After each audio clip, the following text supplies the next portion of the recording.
choice of Deus going with them. This is very, very interesting. My big mistake. We'll see. Well, let's see how to put this. This is going to be fun. I guess I'd change the choice of him casting magic that time. I think that's what fucked him. All right, that is very interesting.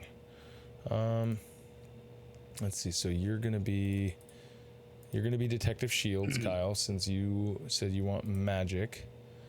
Owner. Detective Shield. And or no, sorry. Yeah, magic. And Josh, you are going to be Detective Gatz. So we've got two detectives. Here's the what we're gonna do. We're actually going to be playing a little tiny bit of a one shot. You have in your abilitrix, you are a couple of detectives who are asked to I can't see shit. You are a couple of detectives who are asked to go and not really run security, but you guys are asked to be a part of a second attempt at a what's it called? What's the phrase called when you get shit from fuck? Are you ready to be bequeathed of a bequeathing? We'll call it that. You get shit when someone dies? Yeah, where you get shit when someone dies. All I'm thinking of is community. That's why I bring that up. So, yeah. All right, there's that. But so you guys are asked, because the first time that nobleman Franklin Poirot attempted to bequeath to his people, he died. He was murdered.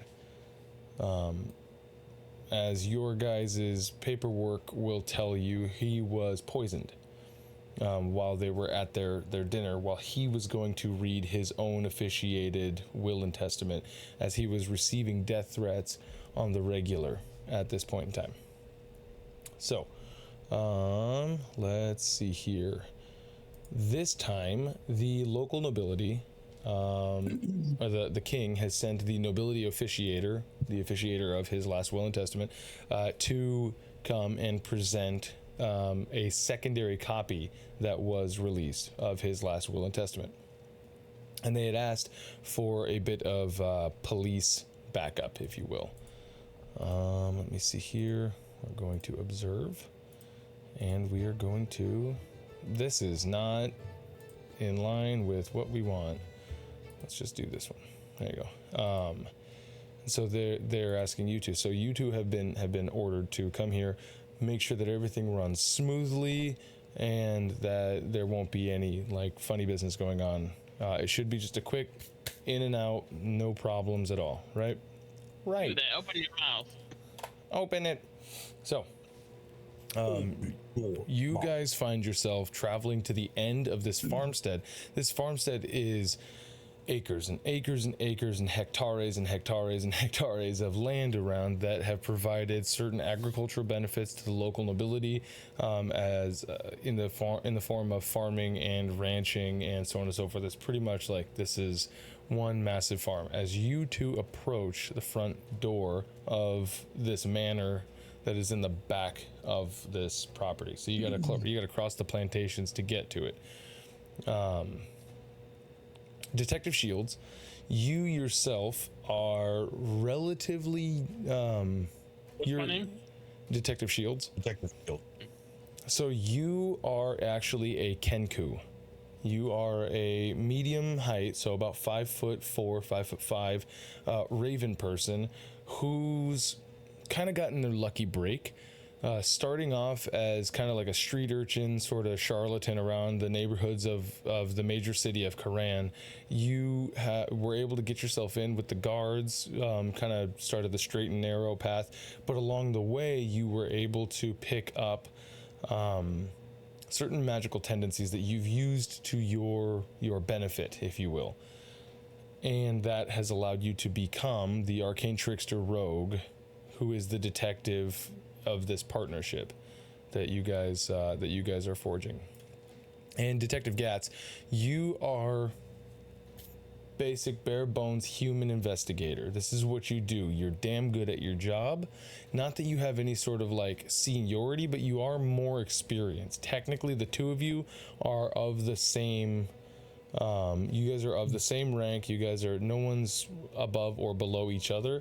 You guys just have two separate like skills that they said, hey, the higher What's up. His name? His is Detective Gatz. Of the, you guys are, yeah, you guys are both of the Karan's guardsman investigator like division, being dispatched to this outside nobility. Just for your player knowledge, this is well before any of the events of the current campaign. So this is not like magic has destroyed people. This is way back like campaign 1 times. As you guys are approaching. So, is there any little bit of dialogue that you guys want to go over as you guys are coming in, just trying to feel each other out? You guys aren't exactly like, the partners that are, you know, hey, we get our backs. You guys are pretty much been thrown into this together, having worked your own separate things from each other. I noticed my guy can't speak any languages, so he's just gonna. Well, naturally, all of the languages include common. But I'll give you that right there. There you go. Now you both do common. All right, here's what I'm thinking. We's going in. We just ask about, say what's going on. Get our investigation done. Take off. Detective Gatz, huh? I didn't take you as a 9 to 5 fella.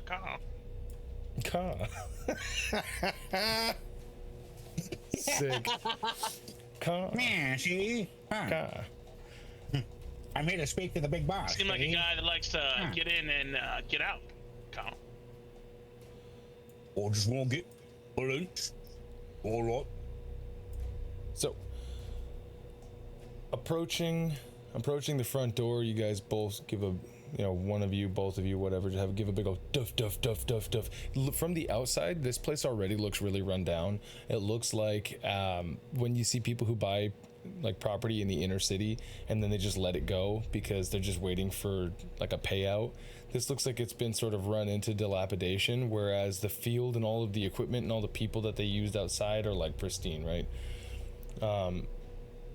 As you guys are waiting. So you hear about that big horse that happened a few weeks ago? What was that?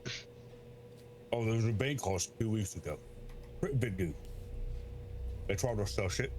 We wasn't allowed to investigate. Call trucks. Heard you got lucky. I heard there were the sticky bandits and left clues everywhere. Carl.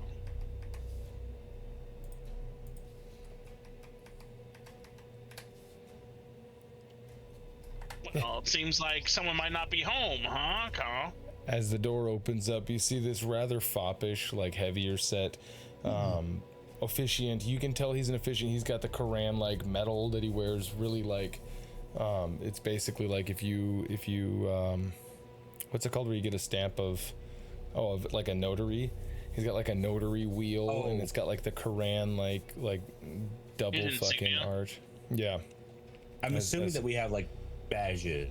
Yeah. You guys have on your common clothes. You guys, since you're plainclothes detectives, you guys each have a badge that's like just sort of pinned to you. Has a similar thing, but instead where his is like a quill and like a spear, your guys is like a spear and a shield. Detective Shield. This is my partner, Detective Gatz. We're just here to follow up. Won't be here too long. He's gonna flash his bag, but he's so small, there's no way you can see it. He's just lifting his jacket. He's like, yeah, right here, see? He's like, the officiant kind of looks you guys over.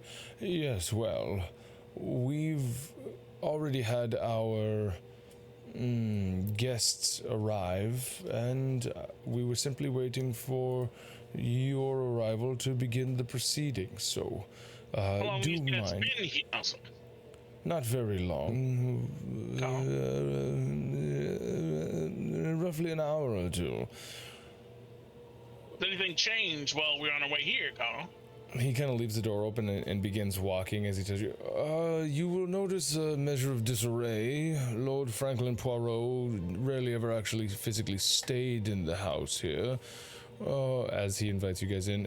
But please understand that the value of the land and whatnot is nearly immeasurable. I'm sorry, do you have the zoomies, my good man? My partner's just so busy taking some patting the room, see if there's any fingerprints and clues, Carl. Oh, that and I've been taking some dance lessons for the Warthy. You're not exactly here to find out who killed him. Mostly just to facilitate the bequeathment of the goods. If you were to find any information that the rest of the Karan guardsmen have failed to find, that would be wonderful, but that is an ongoing investigation, and this is simply a government matter. Not a formality, really. It's more everybody wants their part. And I am here to make sure everybody gets the part and they pay the taxes. As he opens the door and walks in, and just like what he said, you guys would notice that the place is just in fucking shambles. I mean, immediately the big main room that you are in, you do see a fella. He looks not burly, but he looks well muscled, but the kind of muscle from working, not necessarily from working out. Assuming that, wait, oh, Gatz, are you staying back? Or Shields? No, I'm in. Shields, are you staying back? Is he? Okay, gotcha. I didn't know what you wanted to, if you wanted to see. So, you see, like, immediately this entry foyer type area here is fucking destroyed. There seems to be what looks like a rather large chair that's just been completely destroyed with like chains and shit all over it. There's a man who looks well muscled, like, and he's wearing like just like peasant looking plain clothes, rather grizzled. He's just sort of standing there. He's got a mug that he's kind of taking small sips out of, and he's just Who's this man over here? Yes, of course, as he rushes over. This is Sir Franklin's cousin, twice removed, Roger. As he turns, he just kind of this rug, it's been sliced. it's just been like degraded. It's been like, it's old. This whole place looks like very old and not lived in. Yeah, it looks like it's fallen into dilapidation. I'm assuming the Gatz also had, like, they both have like the notepad and the pen and Yeah. all the TV investigation stuff. Right. And you'll notice a separate chair over here. There's this small chest, and there's like manners of implements of weapons that look like they've been destroyed of sorts here, like on the floor in the corner. I wasn't aware of there being two murders there, Carl. Are you saying Someone that must just out have loud? someone must have done off with the maid, Carl. Are you saying that just out loud? Yes. Oh yeah, they kind of looked. Do we know when it was reported that he died, or like autopsy general time that he had died?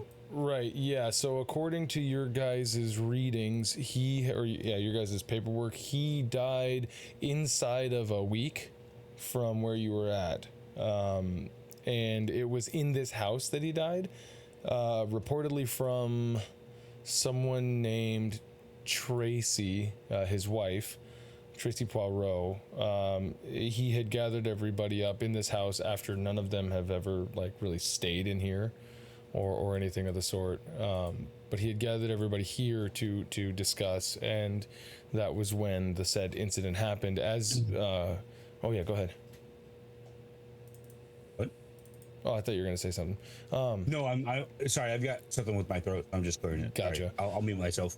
So, Detective Shields, as you're inquiring about a second murder, somebody ran away with a maid, Ka. You see the officiate kind of.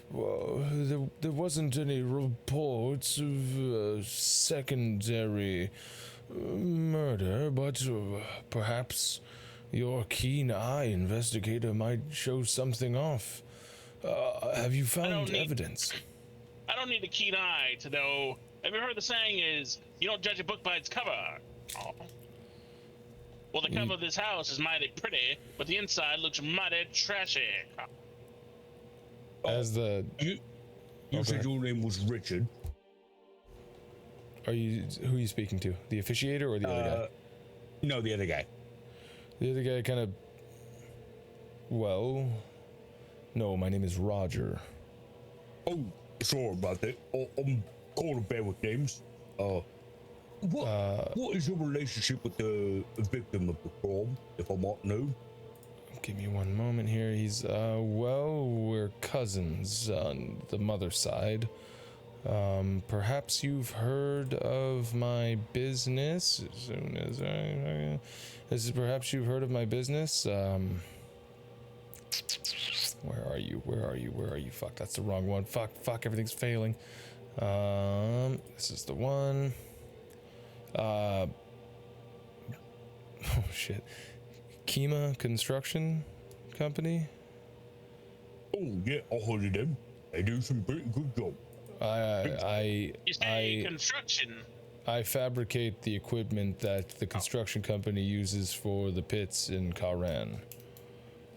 Sounds like a good paying business if you ask me, Carl. Yeah.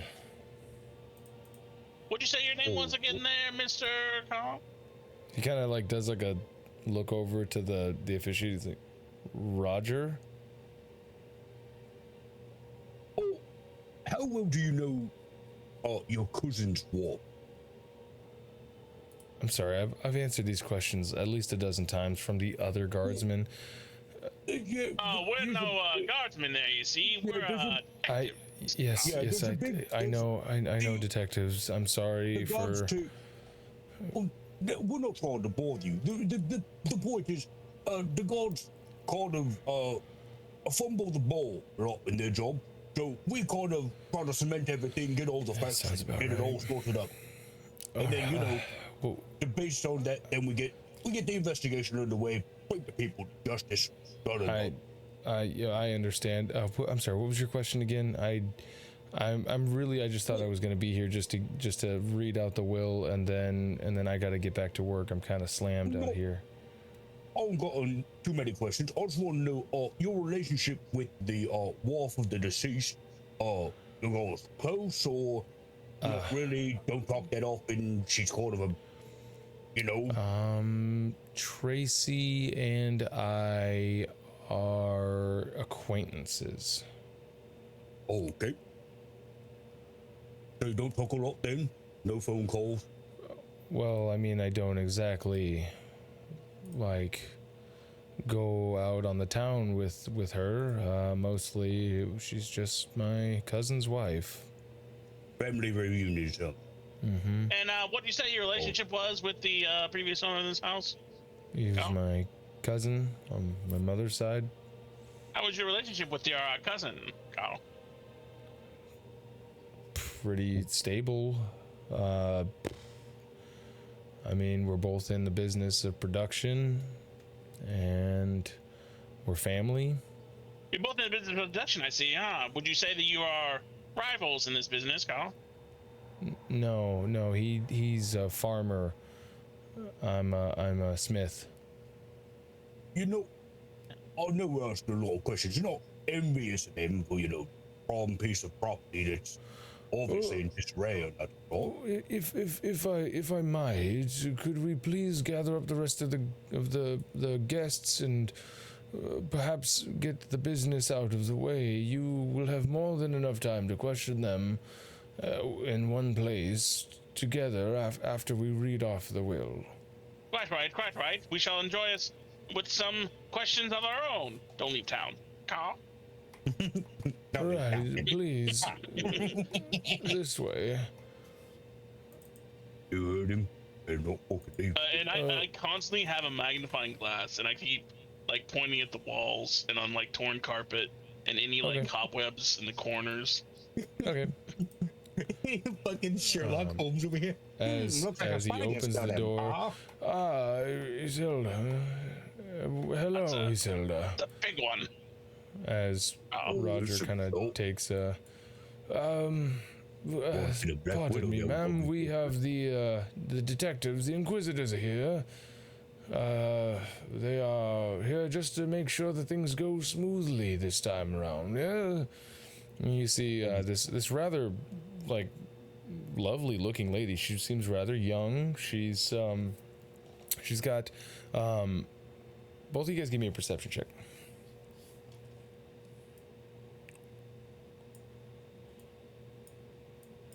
Give me a second.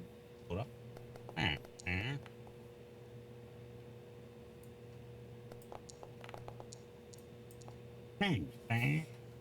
Okay. For both of you, no problem. She's wearing very nice, almost like noble clothes, but you can notice with your guys' detective eyes just the slight like tears and rips, like the slight frays at some of the edges that seem to be like putting all the pieces together of like all these small like imperfections in her outfit. You can tell that she's actually kind of hiding them, almost like she doesn't want the frays to be seen by like the shawl that she keeps around, and you kind of see through the shawl a bit of a split at one of the shoulders of her sort of like gown that's like kind of snugly fit. It almost looks like a really slim like ball gown, and the whole like fur shawl over her. She's got like long gloves that creep up, and she's like, yes, hello, detectives. To be this Tracy. Oh, You heard about. No, What thank might your you. name be then, young woman, Carl? I am Iselda. Tracy is elsewhere in the house. I'm sure she's bringing herself here. Iselda, what time would you say that you first entered this abode? Oh, I don't know, roughly. As she kind of looks at the officiant, and not really past him, but she just kind of like looks over the officiant and like, roughly an hour ago, I believe. Officiant's like, oh yes, madam, yes. How long? How would you say you frequent this place before? Numerous times. What was your relationship like? Oh, What was my relationship like? yes, with the previous owner of this house, Carl. Me and Franklin were close, but I never really frequented this house, you see. Your relationship to the man, to the deceased, if I might ask? Just some basic questions. Get the We room. were friendly. So no relation. Oh, for blood relation? Yes. No, I don't suppose. Yes, forgive myself as Zelda. My name is Detective Shields, and this is Detective Gatz. Gatz. Yep.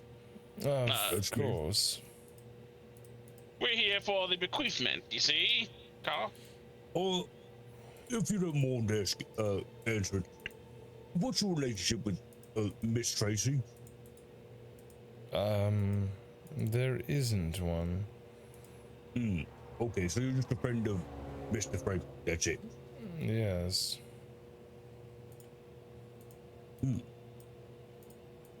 As you guys hear. Were you? Would you say The door that you open. ever, Go ahead. have you ever done business here with Mr. Franklin? No, I can't say that I've done business with him here. So purely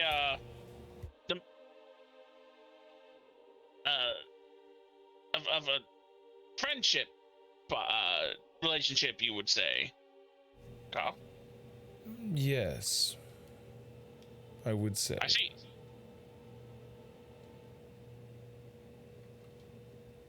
As you Yes. see above, a man, he comes in. He looks like looking at his face and his head, like this gentleman's wrapped up in several layers of like leathers and furs. He looks like he's dressed for sort of warm or inclement weather. As he ends walking in, he looks clean enough to where you could pin him as some sort of like noble bloodline. He has, a trimmed beard. His hair is well oiled and shining. He's got just a couple of rings on one of his hands. As he approaches, hi, Inquisitors. That is Detective Shields and my assistant detective Gatz. What might your name be there, sir? Rushing over the fishing.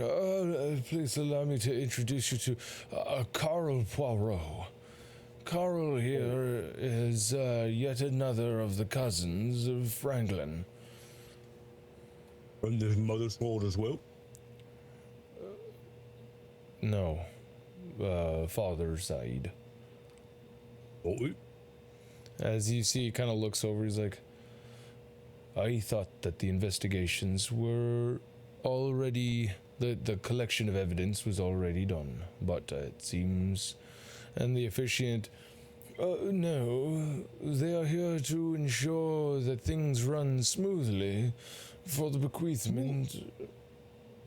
We're here to make sure everything goes A-okay. And also to, get our own answers, compare them to what the gods have, make sure there's no lost in translation stuff.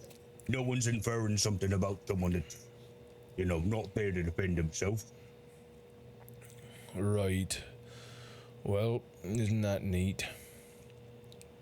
Oh, really Well, you know what they quickly, say there, Mr. Carl? They say, crime is common, but logic is rare, Carl. I heard that one. Oh, They also say certain stock ought to stay in the pen. that hit a bit close As to he home. kind of twists one of the rings on his finger around, like he's got his hands like in front of him, like hanging, but he just as easily like dismisses you guys as he like walks around. He's like, well, I heard Tracy cussing up a storeroom out there. She'll be coming in with fire and brimstone. As he walks over, you see this ruined, like a bookshelf halfway across it. It actually, he opens it up, and you notice that there's like several crystalline decanters and some like cups and whatnot. As he goes to pour himself like something out of one of these large decanters, he pours himself like a short glass of something dark, and he turns around, sips it. All right, well. And he kind of looks Iselda, like as he passes, you guys notice Iselda just kind of like out of the corner of her eye, just like look over, and you see he kind of stops, like as he's walking around her, tilts his head right to the side. He goes, I can't imagine that you're gonna be getting anything good out of it. And he walks off over to start conversing with Roger.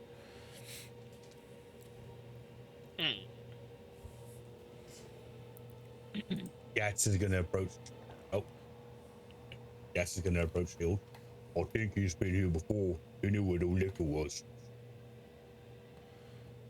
Yes, I think they've all been here before at some moment or time, seeing their relationship with our deceased Carl. You see the Well, officiant. you said, The officiant kind of leans in and goes, would one of you mind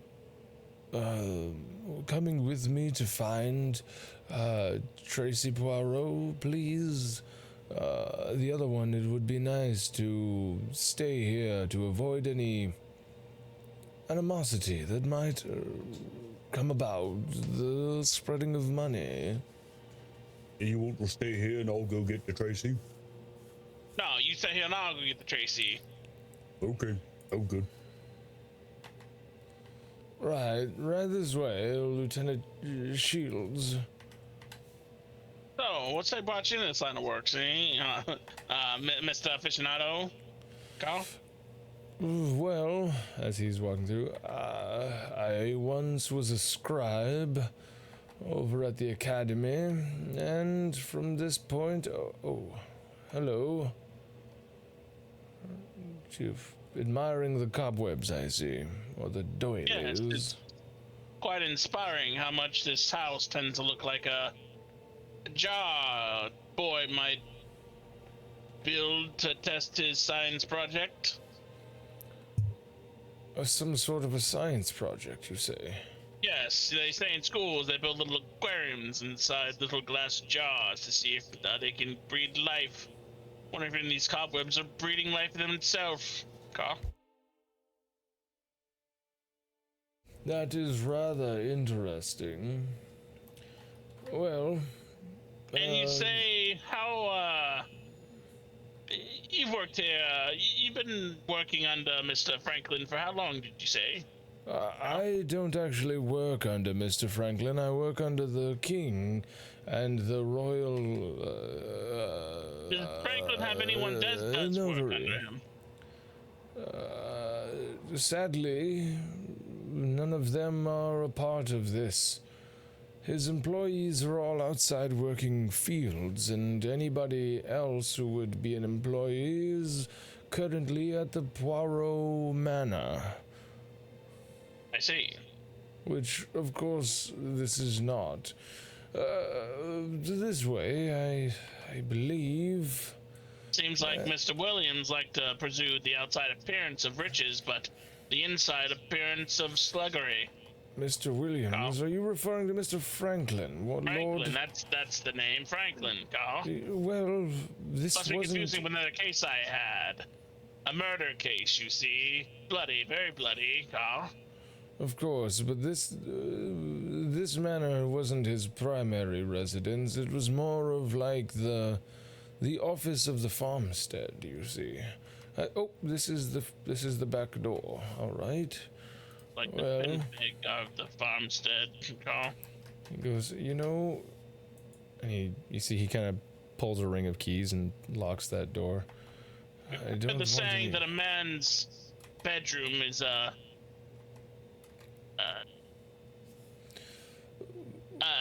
seeing eyepiece, what they are on the inside. Again, this is not exactly his room or where he lives. This is just simply an office building. If I had an office building like this, I would never let it deteriorate to such an extent, Carl. Lady Poirot, where are you? We are ready to proceed. And you hear... At least I can tell the footsteps by the dust clearings in the room. What's your passive? There's a scuffle here. Someone went all around. Oh, it's mine. Go. What's your passive perception? Passive perception. It's in the parentheses right next to your perception.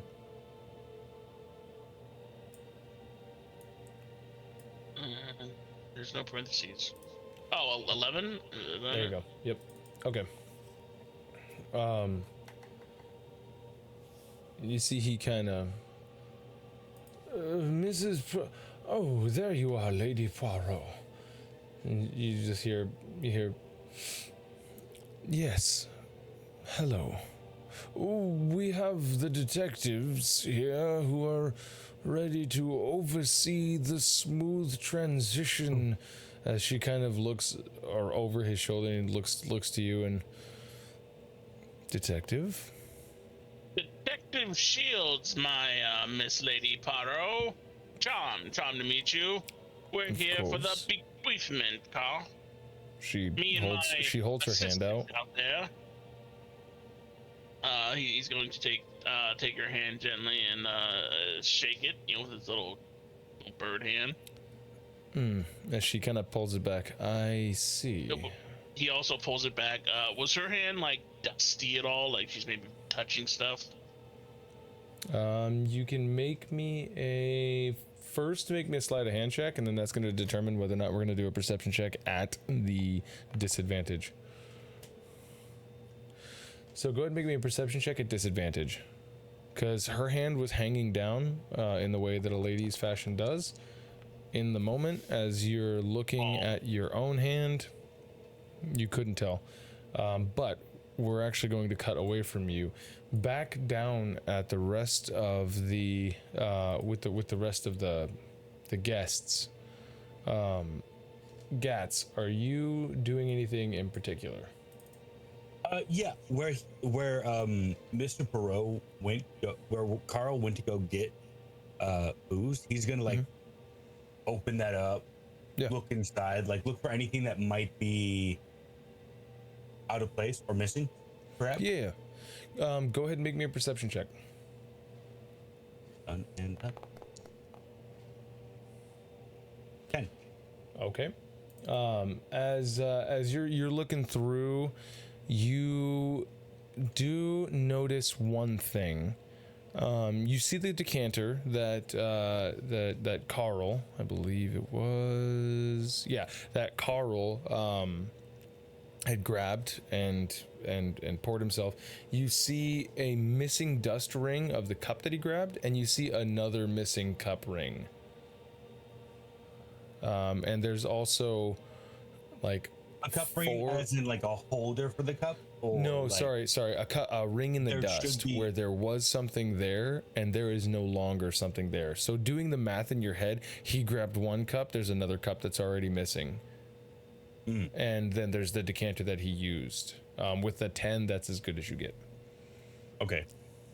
Looking over at them, does it look like Roger has a cup in his hand? Like maybe no, Roger has a mug, but it looks to be made out of like pewter. Yeah. Coffee mug, more of it. Yeah.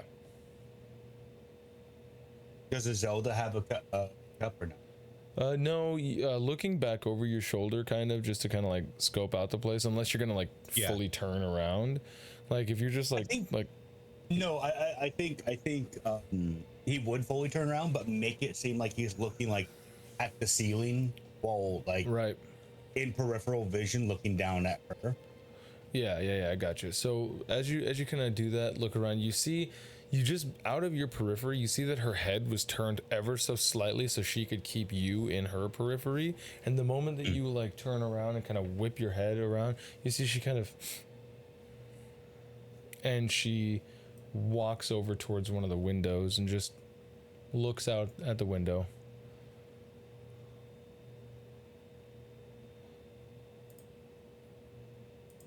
I'm gonna walk up behind her, like stand next to her and look outside. So imagining the fields, like you said earlier, the yard / fields are just overgrown, no plants. Actually, there's still people working in them. So this is like, imagine like a plantation, and you're seeing peasantry out, like 40 or 50 peasants just in your immediate like line of sight, like for acres out that are chopping down. There's like you're looking at this and there's like a section of wheat, and then beyond that you can see a section of tobacco. People are still working in the fields then? Okay. So I don't want to be too much of a pain in the butt, but you said that you didn't do any business here. Did you do business with Mr. Franklin elsewhere? Well, we're not business partners, if that's what you are inquiring about, Inquisitor. Are you a different kind of partner? And she kind of, I believe such questions to be far too below station to answer. I'll just have to ask, because, we're trying to make sure everything's spick and span, perfect order, Of course. I understand your... Sorry, I didn't mean to close that door. She's like, yes, I understand that you must ask, but unfortunately some things... some things are not for a lady to discuss.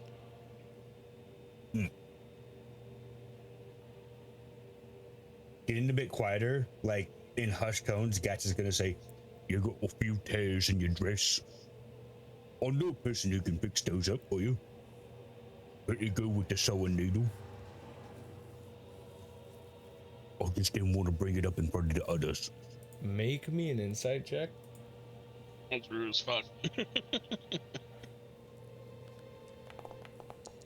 With advantage? Yeah, baby. I just rolled natural. I just rolled regular. Do you have advantage? No, I mean, just pressed- it rolled with advantage. I just pressed the insight and it rolled with advantage. So I don't. It's probably because of your subclass. She's gonna roll a deception check. Fuck. Try to beat my natural 20, you bitch. You won't. You won't. She gets pretty fucking close, but you see she very ever so slightly flushes in her cheeks and goes like just a real slight sharp inhale, and you see she kind of adjusts just a little bit and goes, well, you know, they say that there are no gentlemen in the guardsmen, and I understand what they are talking about. Thank you. As she is going to walk away from you. I didn't mean to be mean about it. And she goes over to the other window to look out. Gatz is gonna follow her. So, I heard you in the knot business. I got 3 pence. Are you actually going to? No. Just start haranguing her. All right. Throw coins at her. Why aren't you sleeping with me? Fuck. As you end that, you hear and you see you looking over at the two. They saw that. They didn't hear it. They saw that exchange, and both of them kind of have like a slight smirk to their face as they see you looking over to them, and they both and they kind of like huddle in closer to each other. Do they seem like they're trying to purposely like make it uncomfortable to approach them, or are they just like, oh, we're stop? Roll me one more insight check, but it should be a straight roll this time, unless. Yeah, that time I got the option too. Oh, gotcha. Fucking suck my balls. You know what, fuck it. Let's roll both these motherfuckers. This is gonna be. Oh, this is so much easier. Deception check. Oh, that's so much easier. Oh my god. Was that both of them? Did I do both of them? I only did one of them. Damn it. Who the That's not fuck his is name. Eric Nyla? That's the fucking token name. That's dumb. His name. I see you got a name change since we asked you questions earlier. His name is fucking Carl. No. All right. There. So one of them does it. The other one. Deception. Oh, I could click on both. Oh, that's fucking slick. Yeah, so looking at both of them, no, it doesn't look like they were both purposefully trying to draw your attention towards them. It looked like both of them immediately understood that you don't understand, like A situation. gentle birth and how the nobility kind of acts, of like you don't bring that up sort of deal. Like they understand immediately that you don't understand their ways, if you will. There's a class difference there, right? And they're kind of like laughing at your attempt as they both kind of like turn around and just begin muttering to each other. Down with the rich. Fuck you all. I'm gonna murder you now. Eat the rich. All right. So as you are, He puts in his jaws metal teeth. I'm gonna eat you fuckers now. right, he puts on his Fucking Guy hungry for Fawkes 3 mask. days. All right. So as we cut away from that, the nobility officiant and Detective Shields. Well, shall we proceed back to the main room and begin the bequeathing? Yes, I think anyone in the same room would be for the best. As they start Miss, she makes it a point to walk in front of you, by the way. Miss Lady Prowl. I assume this is as you guys are walking. She's like, yes.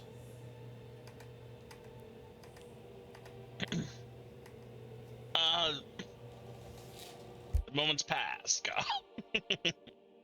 Oh, were you trying to get her to fall back? No, I was trying to escort her. Oh, gotcha. Yeah, I can just have all you guys walk together if you want. That's fine. But he does like, would you like me to escort you, Miss Lady Prow, as he like puts up his little shoulder. She's like, thank you, Inquisitor, but I believe Detective, please. Detective Shields.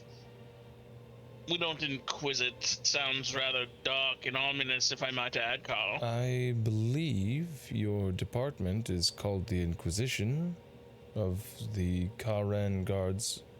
Yes? That would make your official rank and title Inquisitor. You learn something new every day. Technically, yes, you guys are called Inquisitors, but exactly that reason that you guys don't call yourselves Inquisitors, you guys call yourselves detectives, but technically speaking, your rank is Inquisitor. But it's got a bad PR, and so most detectives, by a huge majority, just call themselves detectives.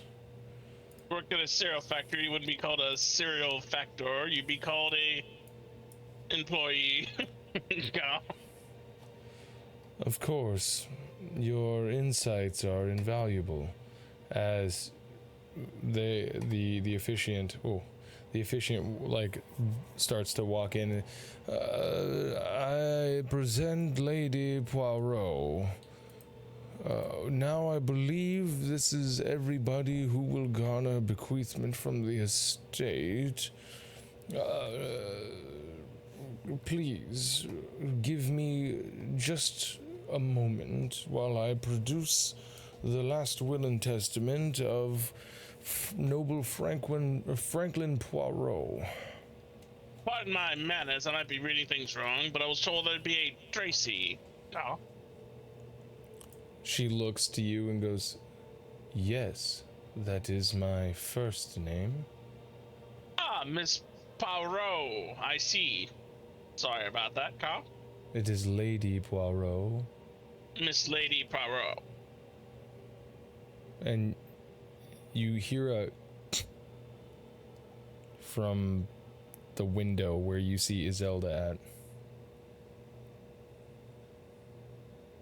And Miss Poirot, I don't know if you said or not, but she's also wearing like noble clothes and shit, right? She's actually wearing like just based off of, well, give me another perception check. Can I get one as well? Yeah, sure. First time seeing her, why not? Mm-hmm. The lady look Oh, pretty. Lord, I forgot. Lady do look pretty. Damn. She looks like she's wearing noble clothes, yeah. She's not wearing anything so gaudy as like a big shawl or anything like that. She does have like shorter gloves. She's not wearing like this ball gown or anything like that. She is wearing a dress. Like she's dressing for the weather, which is like right around the end of summer, beginning of fall. So it's like hot, but there's also some crisp like mornings. It's like closer to fall. She's wearing noble clothes. She's not like ragged or anything like that. As you see the officiant like, well, perhaps this time we could do it correctly. And you see everybody's going to begin gathering around. Right, well, and he produces a folder. It's like a big envelope, big 8x11 envelope as he pulls out a sheet of parchment paper. I hereby, Franklin Poirot, the estate of noble Franklin Poirot, sound mind and body, produced the last will and testament. Here I stand before you. And he's like, old dog's handwriting is rather poor. He takes a sip from his glass and he kind of sets it down. Right, well, nobility jargon. Ah, here we are. to Roger. I bequeath to you a purse of...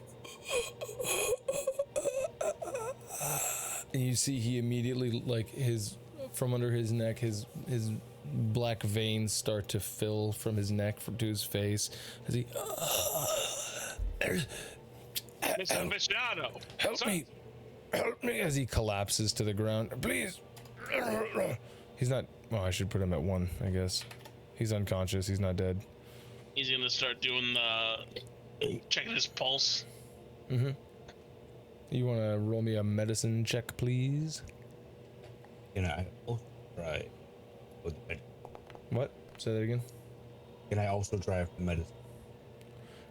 You can give him advantage since he's rolled now. Go ahead and roll it again. Yeah. And take the higher of the 2.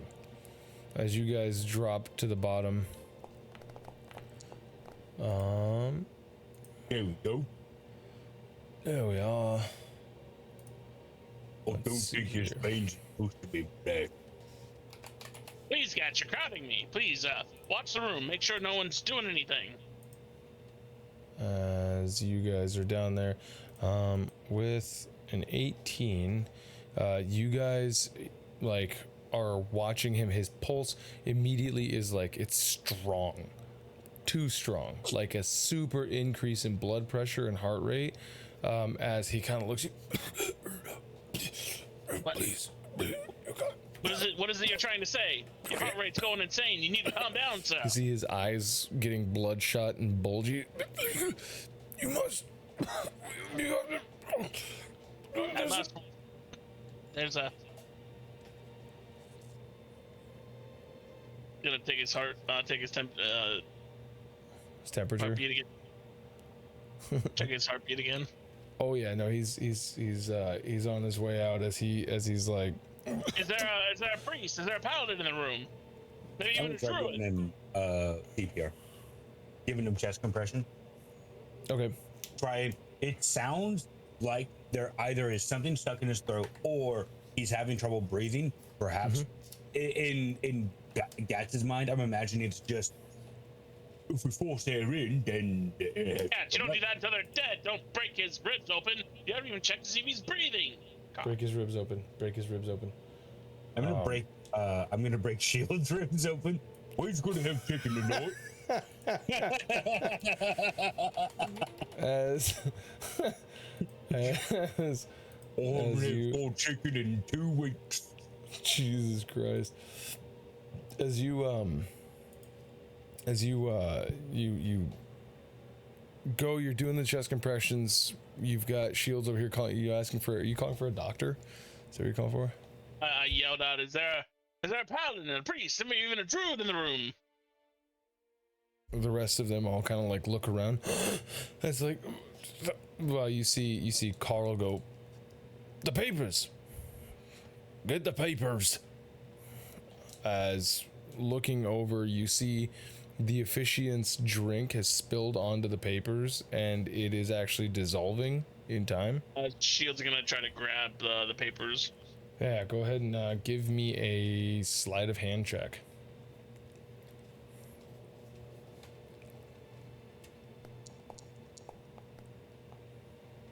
Sweet. All right, let's see what you can get here. So, as you grab hold of the burger, you, hiya, and hiya. You grab hold of the papers, which is like a relatively thick stack because it's a bunch of like official documents and all that shit. You have to like get whatever the liquid is off of it as you kind of, and looking at it, you immediately notice that the main body of the text is dissolving away in some sort of like a yellowish foam. It almost smells like tinny and metallic. As you see Gatz, to you see tinny and metallic coming out of the officiator's mouth as he starts to foam up. And I'm gonna put him on his side and still trying to do chest compressions the best I can, but hoping that the liquid will be coming out. So Yeah. it's not as it is right now.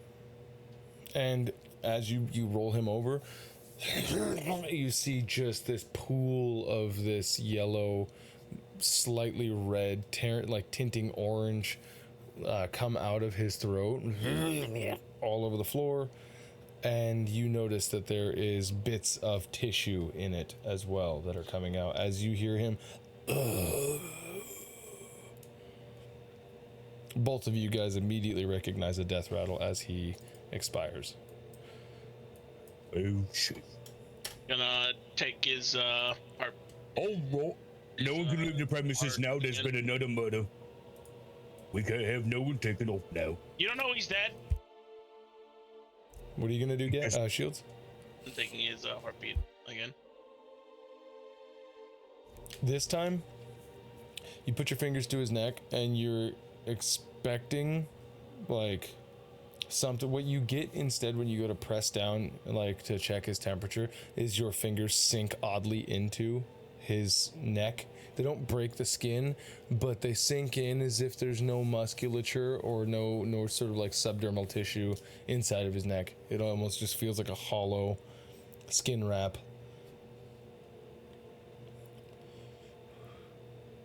That's fucking gross. Did you save the rest of the documents? Carl says. It's got what we're getting on it. What I didn't save was his life, for there has now been a murder. Oh. Roger's like, okay. Well, Looks like we've got another mystery on our hands, Carl. Oh, dude. civil servants die all the time. Not in this way. He's gonna proudly show off his badge. Oh, well, this is now a criminal case. We got to make sure no one else is gonna be doing no killing now. I need you all to stand at least 4 feet apart from each other. We'll take witness testimonies and all that. Any of you use that poison of magic on us? I think the witnesses will be the same as what we also witnessed, unless anyone... We need to come up with something and then get to you all individually. I'm gonna have to ask that everyone's going to need to be separated, Carl. Stays 4 feet apart. Usual standard practice for the goal. No, like out of the room, Carl. Then they can get if there's in the start line, then we can see them. As soon as they're outside, someone might kill them, or they might try to run away. They won't get far from the Inquisition. What We are Inquisition do detectives. you want? Do you want us together or do you want us separated? This is rather It does seem boorish. like something we should be saying privately, Carl. Stay right here. Let's have a talk. Gonna move next to him. You lot call yourself the Inquisition. We are the That Inquisition. title usually, that title is usually the bad stuff. What? Are you guys trying to have a secret conversation here? Yeah, I don't know what he's doing. You guys are Like, because you guys are you're not gonna really be able to whisper without you guys are phalanxed by all these people that are within 10 feet of you. Them did it. But that What? Coral guy, I think that Coral guy is pretty suspicious. I think we should vote him off the ship. Could you at least get the papers? I just want to know what we're getting at here. All right, I have look. the papers. If you want to know from the papers, well, I just turn Irish. If you want to learn, Could you at least read out what we're supposed to be getting? Can you wait a second? There's just been a murder that's pretty damn important. Right, there's been a murder. That was Roger saying that. Do you have someone important to me? North meeting or something? Roger's like, I've got work. Damn it. Damn it. Now I'm just stuck in Scottish. No. right? Roger's Irish. Roger looks, he's like, I've got to get back to the smith. Oh, what? I've got deadlines. So I'm afraid the deadline is going to have to start from this deadline here. as everyone, Tracy, right now, Gat's gonna put his hand up. Everyone right now is a suspect to murder. You are all detained. You are not under arrest, but you are detained. You will not be leaving. You will not be leaving, and you will be sequestered into individual rooms away from us, so that we can detect and figure out what happened. We're going to do the questioning. If you run, you will be hunted down by the elite from the Inquisition, and they will do things their way, and it'll be out of our control. I will have you know, as Tracy Poirot gets into your face, I will have your feathers stuffed into my pillow. How dare you talk to us this way? We are of noble birth, at least some of us. Do I know what kind of control the Inquisition has over nobility? I don't know enough about your shit.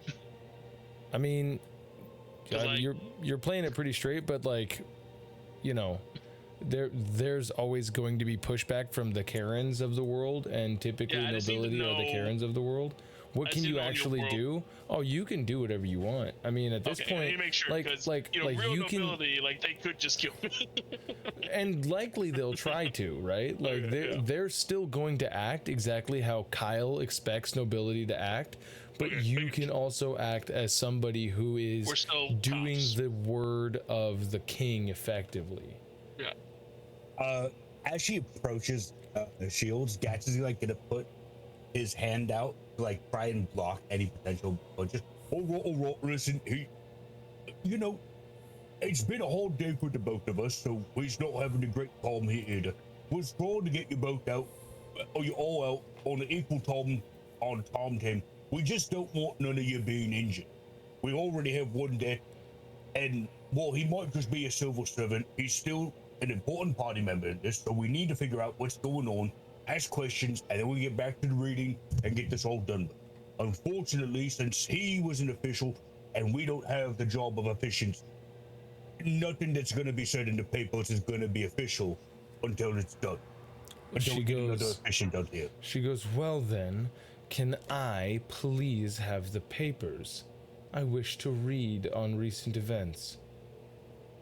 The papers, the papers are part of the evidence, and only I and Gatz will be reviewing the evidence until everything else comes to light. And she is walking up. Just gonna open the door. Oh no, don't go. And she is leaving. She goes, well, Detective or Inquisitor Shields, I understand. Inquisitor Detective Shield. I to you now. understand how you might expect this to go, and that's fine. Do your job, but I'll have you know that I have not the time for this nor the patience. So, if you're going to begin questioning, I suggest you start with me so you can hear my alibi, clear me out, and I can leave. That would be for the best. You see, someone is stopping you from getting your inheritance, possibly. And the further that we can get to the truth, the further that you will get your inheritance will be on your way. I am his wife. The quicker you work with us, the quicker we get our lives back on control. I am please do not leave this a room. widow, Inquisitor. This all belongs to me by right of marriage. I don't work by rights of marriage. I work by the right of the law. The law. It is the law, you He leaves. dolt, as the door shuts. You hear a On lock. the door. On the door, he's gonna put his finger against the door and Do you want to build a snowman? move it around an arcane symbol as he casts alarm on the door. Sweet. Come What on, do you let's do say some when you cooking cast it? today. Uh, Stay in there and kill your hand. say hush hush. Here comes the boogeyman. And then do you want it to be a very loud, obvious alarm, or do you want it to only be in your head? It does a lock sound. Like if it was an old key doing. No. In your, so when you set the alarm sound, you can set whether or not the alarm goes off loud, or if Loud. it's just in your head. Loud. Okay. Yeah, Cool. not just in my head. So if she opens that up and crosses that threshold, then it's going to meow. Okay. I must warn you, madam, that for your safety and for the safety of others, your door is now encodedly alarmed. If anyone tries to open this door, or if you try to exit this door, a giant alarm will ring out. Call. So I must go Real see quick. because my partner is probably already hold on before you do that. Oh, what happened? That's weird. Whoa. What the fuck is? But Hold on a sec. That's crazy. Okay. Because there was a weird glitch in your token, all of a sudden it got stuck on your token's vision, and then your token disappeared, so I couldn't actually anyways. you can't get me. So just as you shut it, you say that, and you turn to leave back inside of Okay. the main room. I know you said this to him earlier, but I'm assuming that Gatz would know. Like, Gatz doesn't like being called an Inquisitor because that carries with it tones of Right. violence. Go ahead and give me a what the fuck is that called? Give me a history check real quick. Check? Got it.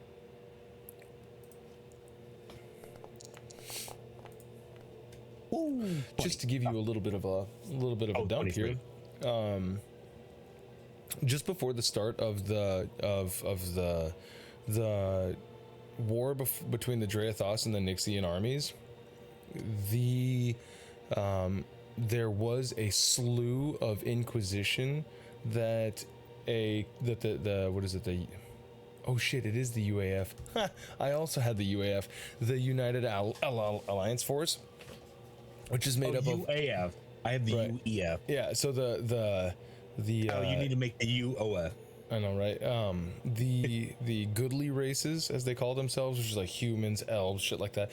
They all came together and created basically the different regions all that were under treaty, all elected to create what is effectively the CIA of the UN, if you want to call it that.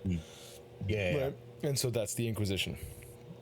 That perpetrated a slew of like people who thought that being an inquisitor meant that you had full impunity of whatever regional laws that there were, and it basically meant that there were people just doing whatever they wanted to. Insert what everybody thinks the Spanish Inquisition, the Warhammer Inquisition, like all of those types of people where it's like really nefarious and evil. All that shit was happening in here in a very short and fast amount of time.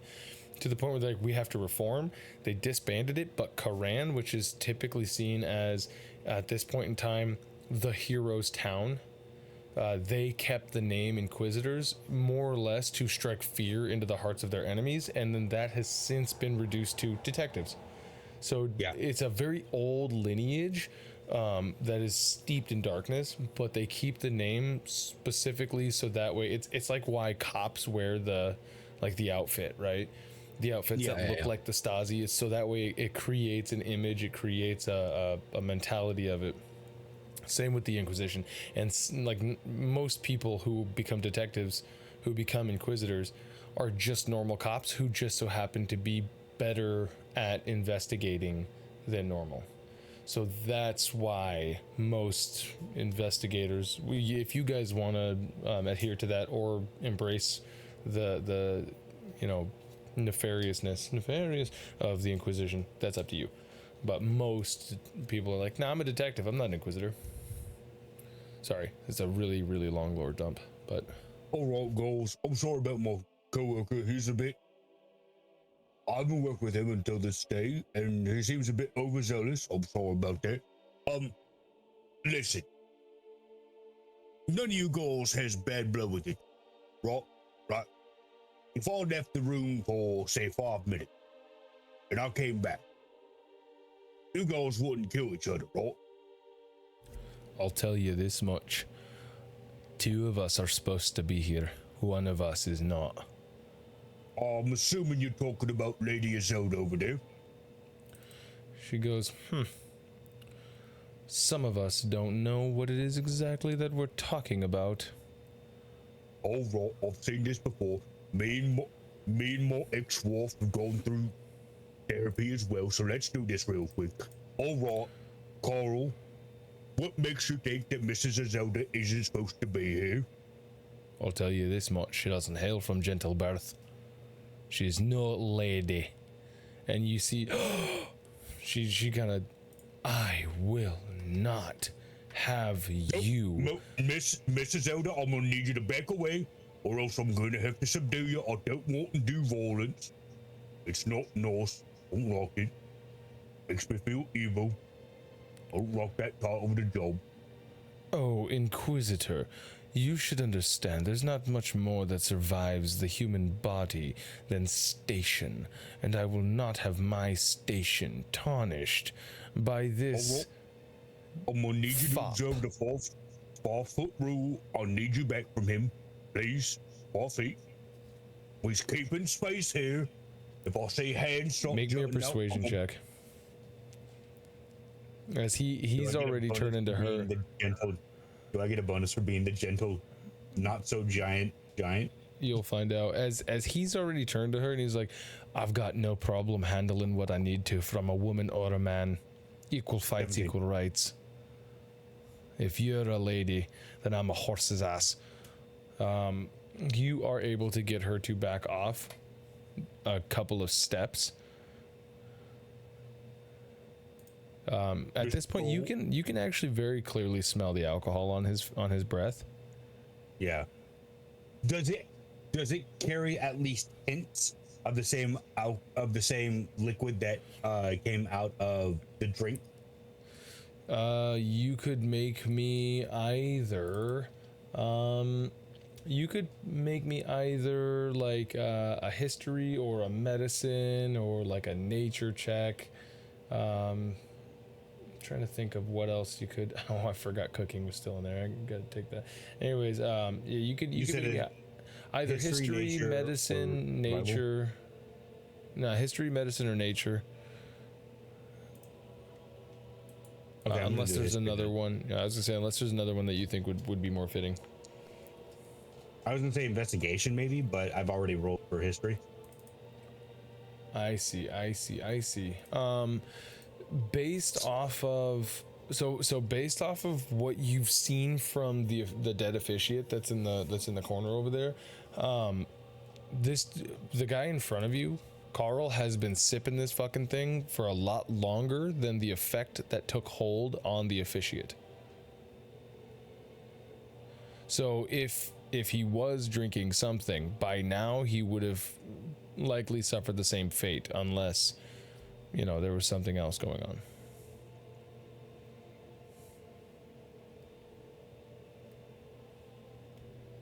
Oh, my notes are all. All right, Mr. Cole, I'm gonna need you to calm down. You've been drinking a lot today. Do you know any magic, perhaps? Yes, I happen to know Yes, I happen to know a spot of magic. So you would identify yourself as a magic user? I'd identify myself as a noble. Most nobles are taught some form of magic one way or the other. If I asked you to use some magic right now, could you do it? Of course, but you might not like what you get. That's what I'm asking. All right. Mr. Roger, are you a magic user? Aye. You can do magic as well. Okay. That's good. We're getting somewhere. See, these are nice, easy questions. We start off soft, then we get to the hard stuff. All right. No violence. Real No quick. violence done. Roll me a deception check. Bitch. Oh, you're fine. You're fine. No, I'm not. I'm going to. Yep. I'm gonna guess. Are you by chance delineating whether or not they can and she can't? No. What I first thought, what I'll say from Detective Gat's mind, he was trying to see if maybe, because he saw the black veins, if maybe it was caused by a magical reaction in the drink itself. So Okay. he is trying to delineate that. Now that there's two magic users, that might not be as good. If you hadn't stopped me, I was going to ask her next if she could. Gotcha. And then if not, then all right, cool. We'll go to the next question.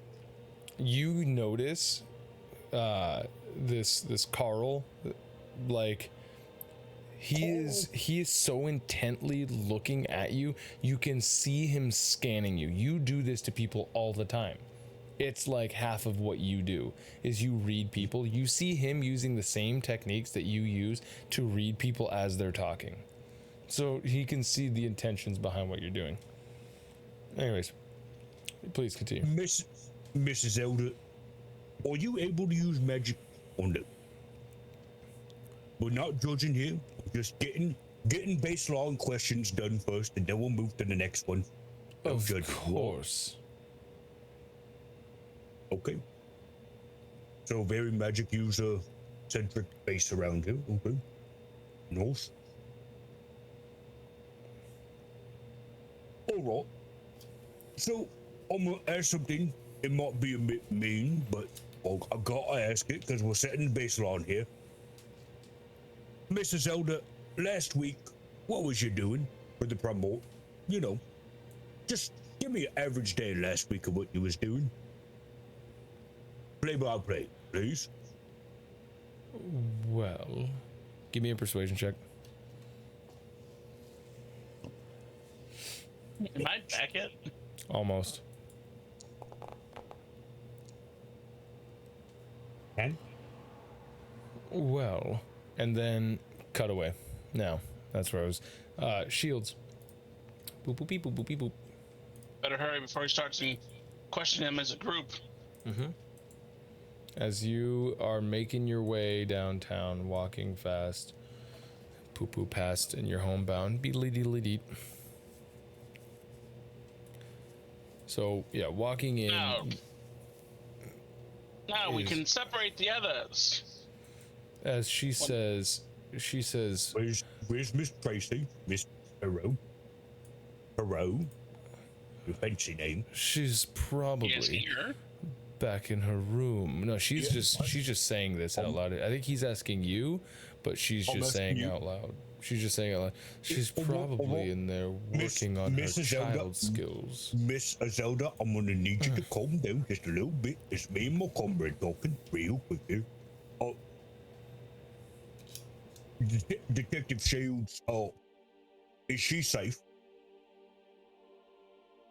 No, she's dead. I killed her. Oh well, we found the man who's doing the killing. Let's get him. Carl? Roll me a deception check. Agent Shields. Agents of Shield. They call me Agent of Shield. Huh. All right. Oi. Let's see here. Hiya. Was that to deceive us about him killing her? Or? Yeah. It's gonna see whether or not they believe him. Oh.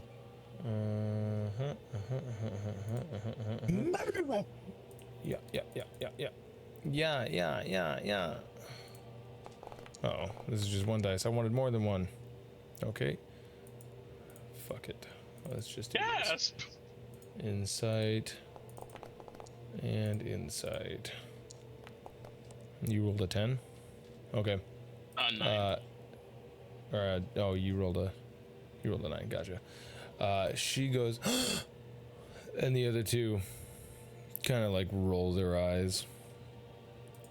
It's just bluffing. Don't worry, miss. He's killed nobility. Oh no. If you really did it, you don't have to beat him. No, he hasn't done it yet. She's gonna begin running Covers for the his door. forehead and says, "Carl." She's gonna begin running for the door. Mr. Zelda, I'm gonna need you to come with me. No. In the name of the detectives, inquisitors, Help me. I'm gonna need you to work with us This- here. I this need to take brute. down your statement. In front of Roger and Carl, he's just gonna. If I end up dead, you know who did it. She is literally Yes, running yes. in a circle around. Go ahead and make Can me I an try, intimidation like- check real quick, Detective Shields, as you're imbuing the name of the Inquisition. And then what do you want to do, Gantz? What do you want to do, Gantz? The next time that she comes over, I want to like grab her and like pull her over to the side and like put himself as a barrier between the two. Okay. Yeah, so there comes a point where she's going to run, and then you can go ahead and give me an athletics check to try to. You're gonna have to grapple her, as the intimidation is insane, and she is fucking terrified of this Kenku that's chasing her around, claiming You Inquisition. said athletics check, acrobatic. Athletics. We need to invent handcuffs, see? I think there's net footing. All right, she's gonna try to slip it. Prepare to suck on don't mold.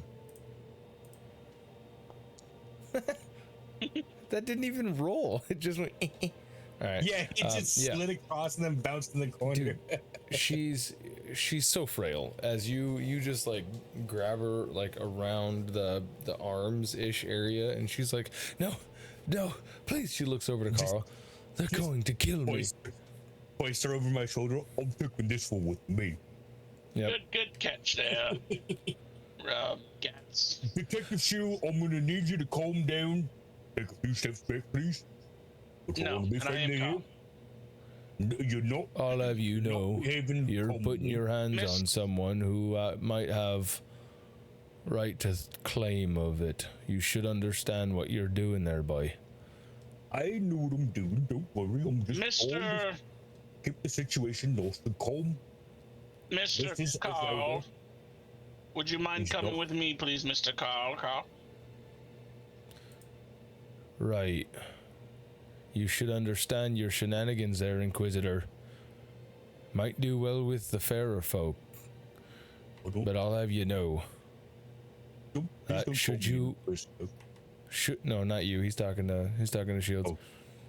Should you start to exercise your power in means that are not proper, you will not have Mr. any Carl, allies. we'll all see our day and have our words spoken in fair and rightly true style, Carl.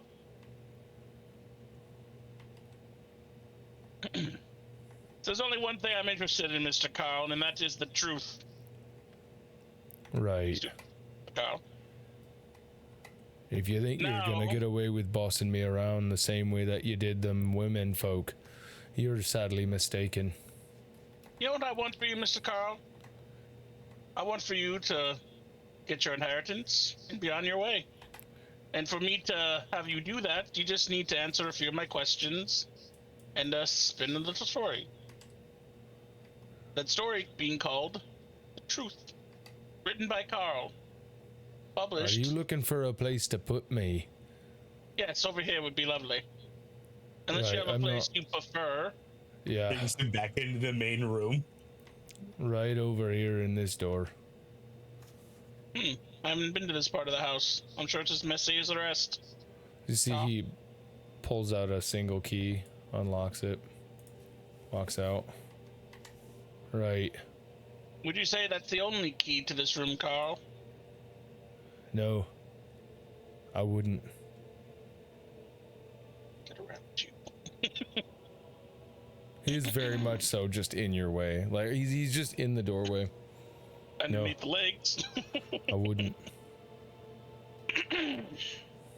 Mr. Carl, do you mind if I come back to you, will you be okay in this room by yourself? Oh, I'll be just fine. I see that there's another door to this area. You try to open it. Okay. Click on it. There you go. Yep, opens right up. Ah, a back door. As he Much pulls out, cleaner. a pipe and stuffs it with tobacco. He just does a little quick jog of beer. Ah! Well, You are outside when you go there. It's an outside patio. I don't know if you noticed that. It's like a little yeah, rope. making sure. Okay.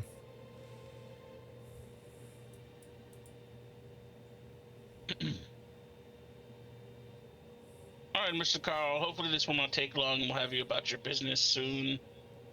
Right. The detectives of the Inquisition thank you for accommodating us, and we hope that you can get right back on with your life. I'll have your badge, bird boy, by the end of the week. It's Birdman, sir.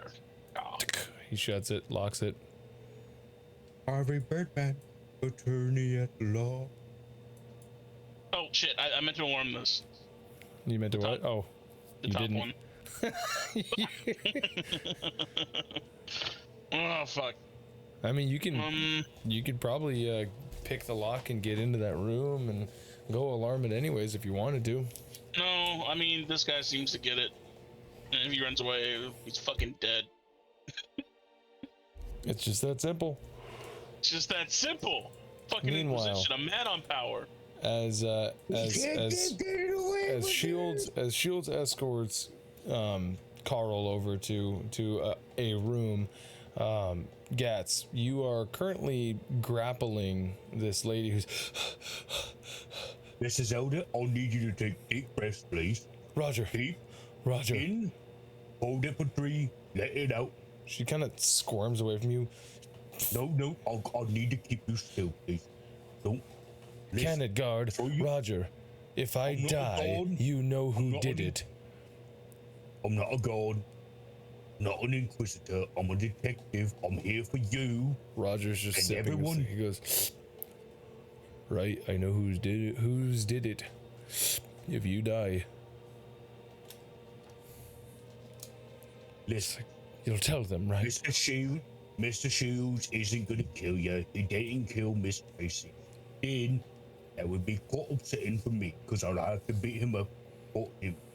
And He's in I on it. will lose. He has to be in on it. He poisoned him. Something. Do you have evidence of that? You two show up and the officiator dies right before delivering the bequeathment. Is she still struggling? Of I course. didn't see him. Right there, you're all didn't pour against him a us. drink. I didn't pour him a drink. Neither did Mr. Shields. Don't worry. We're just here to get down to the bottom of this. Oh, Make me a persuasion check. The worst part is I am playing a person with a +1 charisma, so my guy should be like, oh no. Oh, No, I don't know why. It doesn't mean that you're fucking verbally handicapped. It actually means that you're above average on the charisma scale. I also love that I've turned him into an Ogren from 40K. All it is that you're just used to playing a really high level character, and you're like, man, why don't I have a plus 30 on this? Damn it, why isn't he rave? Persuasion, you said? Yes, please. As you're trying to calm her down. And you will feel her like physically relax. She's like, fine. As soon as she's like it feels like she's finally calming down, then he'll let go. Hey, I'm not trying to hold you, I'm not trying to capture you, I'm not trying to hit, just trying to keep you calm. Remember, as they say when you first become a detective, calm minds prevail. But I can't do the accent of my boss because he was really fancy guy. You know. Hey, Kyle, roll me a D8, please. Another murder. Okay. Cool. Thank you. All right. Detective Gatz. So you have successfully calmed her down, and she's like, fine, but I tell you, your partner is unhinged. I don't like the people who claim to be inquisitors and not detectives. We saw the changes. I know they do it for the intimidation factor, but you know, as they say, it's easier to change from the inside than from out. So, trying to give us a good fight. And I really like it that both of you should cooperate so that we could make this look good, and I could get noticed by my higher up, and maybe we can make this town a bit better. But I need you to calm down. Do you remember when the officiate got a drink? And do you remember if anyone poured it, or was you not here?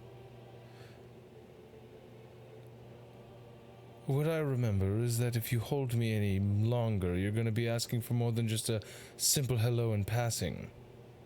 I let you go already. Oh, But I didn't hear that. Is that? Are you saying that in the way I'm thinking you're saying? She steps away from you. She's like, well, Okay. what do I remember? The officiate's drink. Well, I saw him approach the cabinet.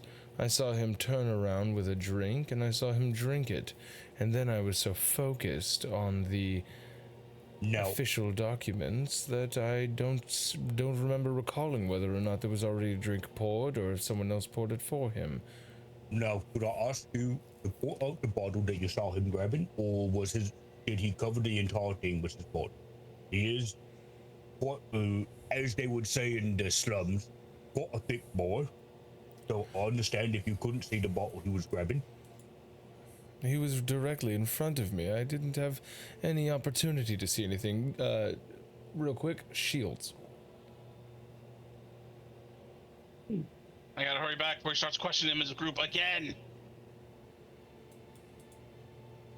Hurts, don't it? Yeah, you can just barely hear as she's like, I didn't have the opportunity to see. He was standing in front of me with his back turned to all of us. Questions. It's a good thing my partner knows there's only one killer. It's not like two of them are working together or anything like that and collaborate stories. Did you get the questions from the others? No, I'm separating them right now. She physically, keeps a big distance from you. Mr. Roger, would you please come with me so that we can get our questionings on the way?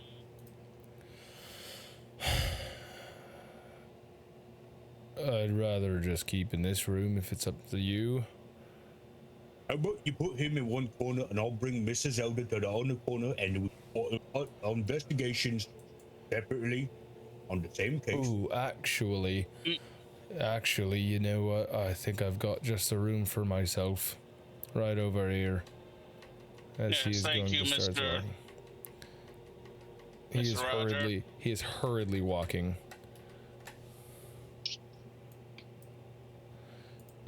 As he opens the door, walks in, and you see like Door. huh? He's thinking aloud. Oh, another door. As you see all manner of weaponry, right? Like Well, all like broken, and there's like all sorts of implements that are all over this place. It looks like this at one point with some sort of like a tool storage. Stop. Pajama time. he's Give me doing a the cobweb perception thing. check. Give me a perception check before you do that. I would hate for you to potentially clip yourself into places where you ought not go. Fucking critsies, dude, all over the place. So, All my cobwebs, dude.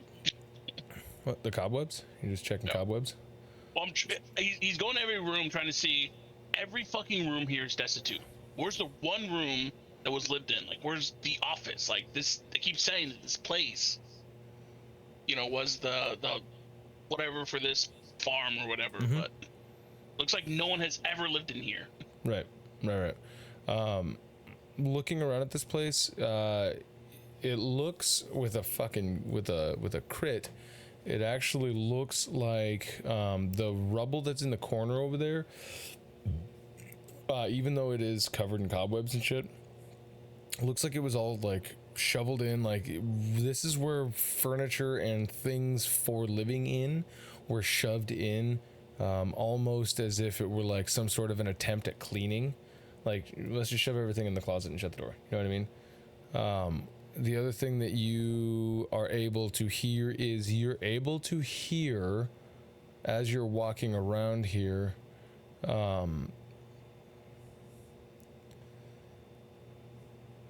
don't know, it almost sounds like scratching. Briefly. Very briefly.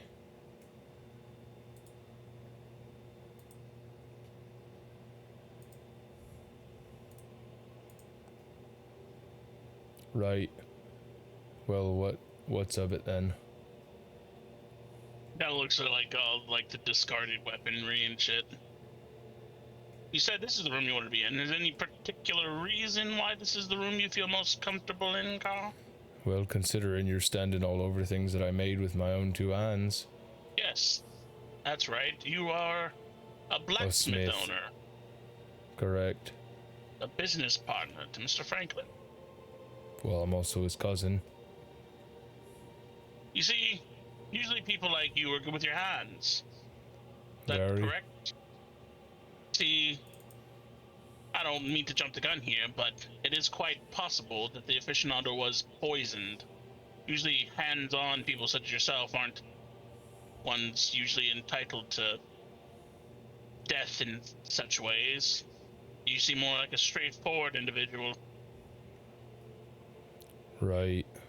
Well, to someone who doesn't play the game, I can understand why you'd be thinking that. I see. Well, I hope that this moves along quite punctually, and that we have Aye. you out of here as quick as can be, with whatever bequeathment you may have gotten. Of course. Alright. Roger, I'm going to have to ask you to stay in this room. Is that okay with you? Long I as you don't- give me some peace and quiet and hurry your shit up so that way I can get back to work. I've got far too much work ahead of me, and I see. really need to be getting back to the smith. I see. Well, be sure to be careful here. It sounds like there might be some rats or mice running around. And after he says that, he's going to She shut the door. leave the room.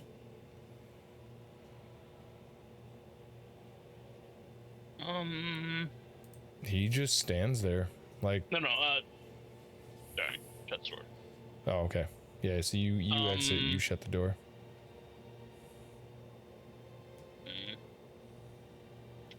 What?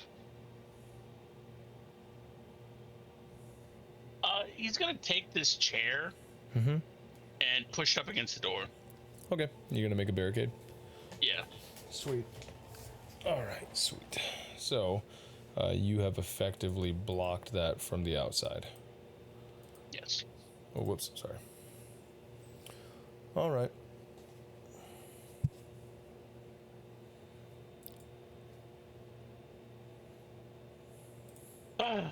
Okay. Detective Gatz, may I speak with you? You're going Did you to get a question? leave me here with the body? No. Do you want your Please own not. separate sequestering? I don't particularly want to take company with a corpse. Then you are free to choose a room to stay in that you would better have better comforts. Car? Diff, diff, diff, diff, diff, diff, diff, diff, diff, diff, diff, diff, diff, diff, What was she running? diff, Pop, pop, pop, pop, pop. diff, diff, diff, Pop, pop, pop, pop. diff. Can't move them out that quickly. I'm assuming she went in this room. Yeah, Oh, yeah. sorry, close. Oh, bro, well, you got me here. What is this? Looks to be like some sort of a destroyed like side running table. There once at one point was like candles and shit. Do I take like this bigger piece here and kind of like put it up against the door handle? Sure, yeah. All right. So you have effectively barred it from the outside. Almost immediately, you're just hearing doof, doof, doof, doof, doof, doof, doof. What are you doing? We're keeping you safe there, Barbarians, Mrs. please. Zelda. What? I are you have to doing this? pee. He's gonna remove wood. All right. Where's the bathroom? What if I have to pee? Then let's go pee.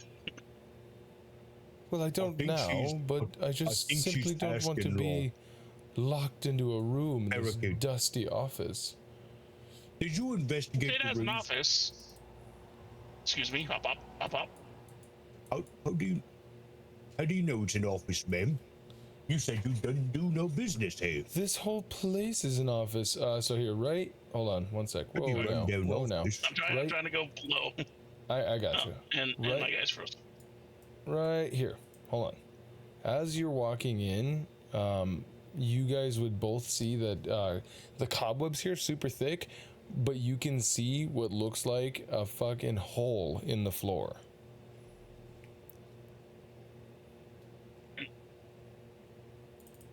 Goes down pretty far. My guy's broken.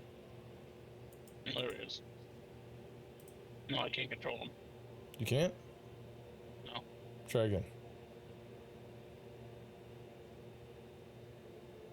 Alright, hold on, ready? Ah, now you're dead. Wait for it and pip. Alright, now do it. Spider jumped Okay. out. Eat your face.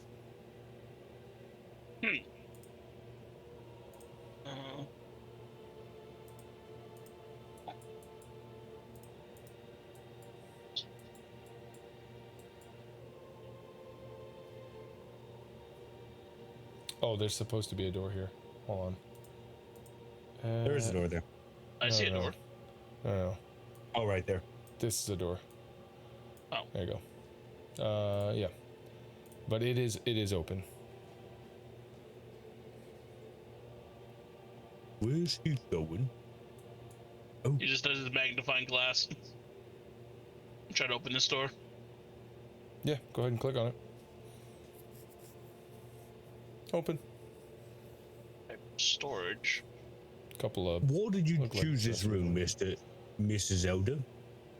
I was simply trying to run away from your barbaric partner. Agree. And you say this is an office. This whole building, you heard the officiate. And Carl and Roger, they both said that this was an office building. Rarely ever used, not his permanent residence. I'm gonna say, this place looks pretty beat up for office. If I'm being all didn't use completely it- honest, I don't understand why we all had to meet here anyways. We should have met at the manor. Yes. I mean, Well, I I don't- believe by proper edicts you're supposed to meet in the town hall, but you know, I know noble top don't like going into government building. This is a private affair. You don't Well, thank handle you, private thank you, business Miss, in the thank you, public. Mrs. Zelda. We hope that the rest of the questions we ask you are as easily simple and easily responded to as these current ones, but me and my fellow detective need to go Why are you verify so a few things so fidgety? that... Oh, It's just hopping back and come on, forth. Gatz. Come on, Gatz. So just you showing that you're talking. Beep, beep, beep, beep, Wait. beep. What? Mrs. Zelda, please stay here.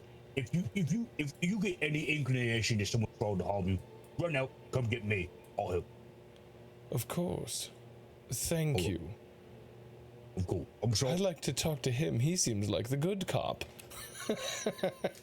Listen, I'm really sorry about my coworker. No. He seems a bit goofish. Close the door. Oh, weirdo.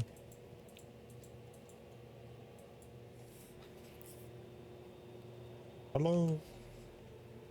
All right, you guys meet back up. You guys have separated all of the witnesses. You have the body, and you guys meet back up. Did you check? Gatz, it seems any like we have of the- very different ways of coordinating a investigation. It seems Did you you have a check more of the a rooms? let's all be in a party group and discuss our feelings, and mine is the coordinated way, the best way, the detective way. We separate our witnesses and get their own testimony separately so that there can be no cooperation. Now, Okay, if you let's go think over you did things it that the wrong. we know. No. You gonna let me talk? We're not gonna have a Piers Morgan debate. I hate that guy. Anyways, if you did it wrong, did you check the rooms for traps that they was in?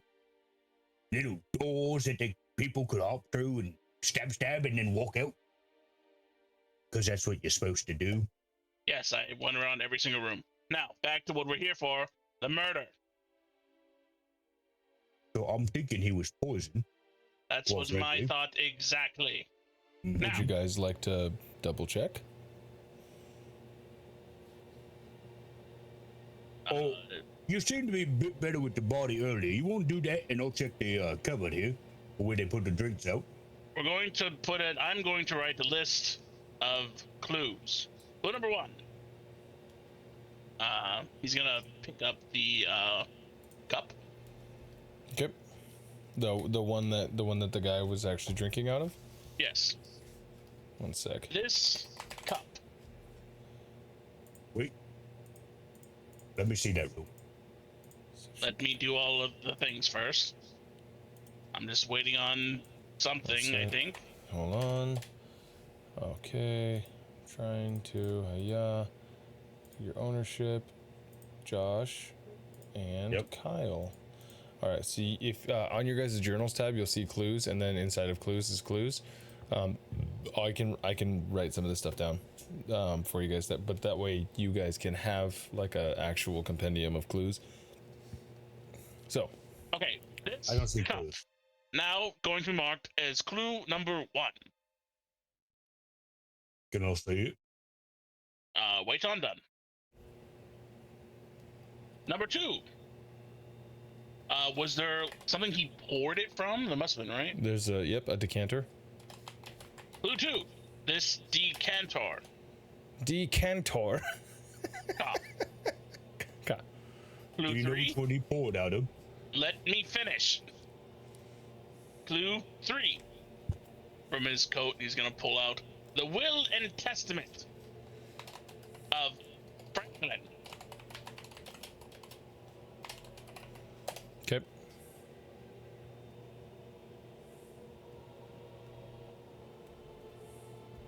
Clue 4.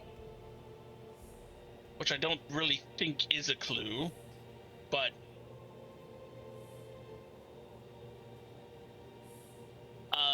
the liquid inside.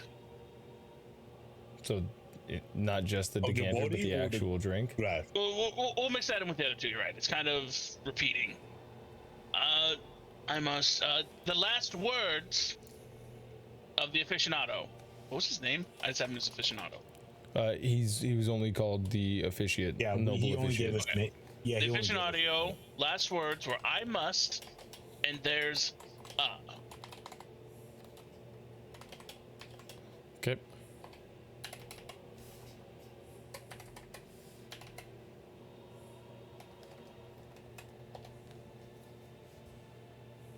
those are the clues I think that we have so far. Can you think of any other clues that we know are clues right now before we do more investigating?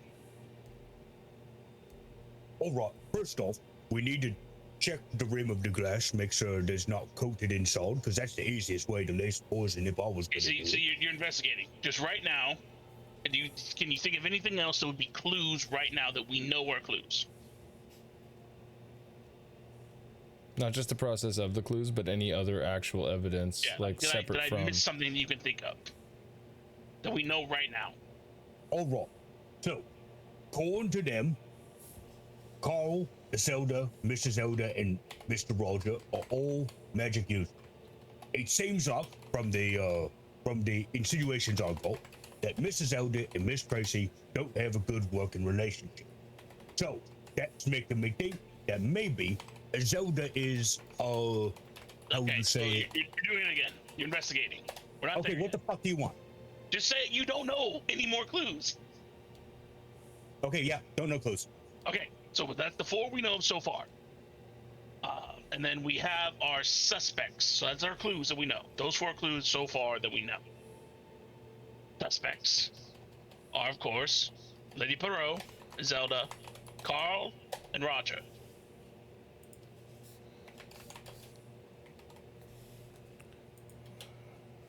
Whoops, didn't mean for that to happen. I was about to say, the game's been paused. Someone's been murdered. Lady So those are clues. Those are our suspects. Carl. Poirot. You guys don't see the clues thing here? Figure, In journal? owner. There. I'm showing Okay, you so- guys all of it. Okay, yeah, I see it. And I'm editing this clue specifically. All right, Lady Poirot, Iselda, Now, Roger, let's first go over the clues, Carl. and then we'll go over what you've already gotten from the suspects, and then we'll interview the suspects each alone. You know, both of us together. Now, clue number 1, the cup. You were looking at the rim earlier, so I'm guessing you have the cup? No, you held up the cup. I haven't touched the cup. I was gonna say we should investigate the cup, sniff the liquid, see if we can find a face. Do you guys want to And we'll- investigate different things to kind of make it more efficient, or do you guys want to just hone in on one thing at a time, each of you? I think we should put our 2 very different but keen minds together on the same thing so that it's less of a chance that we miss something. I think say- that's a good idea. Yeah. Okay. Cool. So, cup. Describe how you investigate the cup. What are you looking for, potentially? So, as not to sully any evidence here, he's gonna like pull up his feathers, just kind of mat them down on his arms. He plucks his own hand feathers. No, he's not gonna pluck them. He just kind of mats These them down. bald chicken skin hands. I'm kidding. All right. And a mage See, I hand. don't need these feathers here. A mage hand is going to pick up the cup, and I'm guessing they're gonna get close together and put the cup in between them. And the mage hand is just going to slowly rotate the cup. Resident Evil style. So, See, if you look at this fine cup here, it's made out of pure crystal. But What wait, sorts of things would you guys expect to be looking for that would be out of place in a cup? This cup itself, by the way, let me give you the basic description.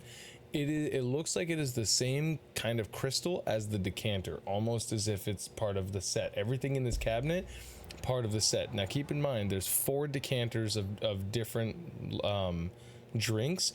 You guys, I'm going to assume for the sake that you guys are grabbing the one that you think he grabbed, Yeah. like to pour the drink. yeah. So as you're looking at this, Right now it's the cup. Yeah. So it's Right. what he poured into. yes. But we So- have like the decanter separate from the rest. Yeah. Yes, and so what are you guys expecting to potentially find? I want to see if it has a different smell. I want to see if this is a dark, like if the liquid darker color than the other ones. I want to see if there's any powder, maybe like around the rim. Maybe smudges. What about you, everyone- Gatz? Kind of the same thing. I wasn't going to do the scent yet. I was going to do that for when we do the decanters, but I was going to look at the liquid itself, see if there's any, like if you mix two different vape juices together, you'll see like the swirling of them as they're trying to mix but not completely mixing. Looking for that residue around the rim of the glass, and then also then like comparing the I think from that point, those two things on one hand, and then comparing the liquid color to the colors of the liquids in the decanters to find which one is the right decanter, and then smelling them as well. I'm assuming that that oral intake is the thing that activates the poison. So in my mind, Ingestion, you're thinking that it... Okay. Yeah, so therefore, getting the vapors from it isn't going to be the lethal thing. It would be actually ingestion. So smelling that and then smelling the other things to see if it's the cup that's been poisoned or if it was the alcohol itself that had been the decanter. Perfect. Who actually wants to make the investigation check? I feel like my investigation is a 3. Nice. Okay, we're not going to do that anymore. I will do it. We'll switch off. Okay. I'll do the cup, you do the decanter. Okay. So, first, I would like for Shields to roll me an investigation check. You're going to pass a DC, and that's going to give him advantage if you do well enough. Oh, sorry. Oh, shit. My bad. No. Stop it. That didn't exist. We deleted it. Sorry. Gatz. My bad. Gatz.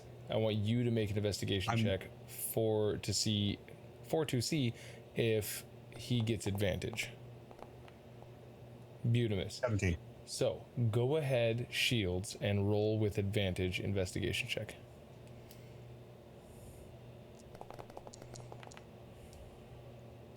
Perfect.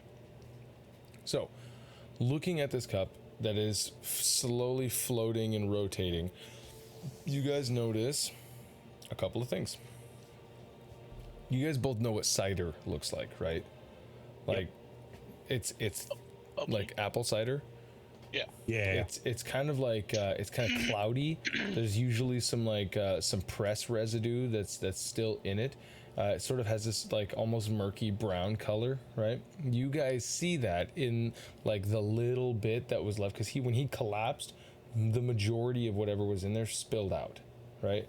And it spilled like the way he was holding it and the way he did all that stuff. It kind of like everything toppled over as he toppled down, all over the last will and testament. So what you're seeing as you raise this up, there's no powders on the edge of it. You do see where his lips had touched, like that lip oil like print, right? And you notice that in the bare corner of this thing, you can see some residue, not residue. It's the last remnants of the drink itself. Appears to have some sort of like press particulate inside of it. Same with the brown, slightly murky tint to it. Taking a whiff of it, it smells sweet like a mead, and you're not getting that same like the tinny coppery like smell that was being protruded from him and from the last will and testament. You're not catching that. What do you mean? So you guys smelled something. Like you guys smelled a particular smell coming out of his mouth when he started foaming, and when he threw up all over the floor when Gatz rolled him on his side.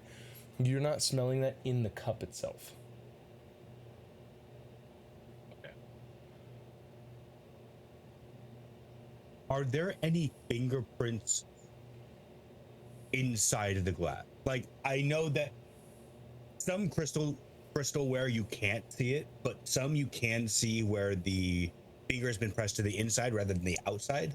Is there any clear sign of there being pressing the finger to the interior of the glass Gotcha. With this investigation check, you can see fingerprints all around the outside. You don't see any immediate fingerprints on the inside that are like this glass wasn't the cleanest glass. It already had an amount of dust residue on it and likely inside of it, because who knows when this was actually opened, but this dude just fucking cracked it open, poured it in, turned around and sipped, as far as you can tell with that. And would you say it looked like you said cloudy? Yeah, like cider? Kind of murky brown. Cloudy, murky brown color.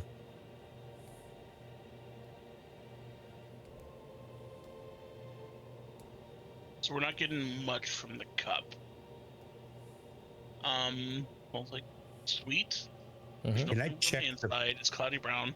Oh, and by the way, I remembered what the fifth clue was. The fifth clue is the body.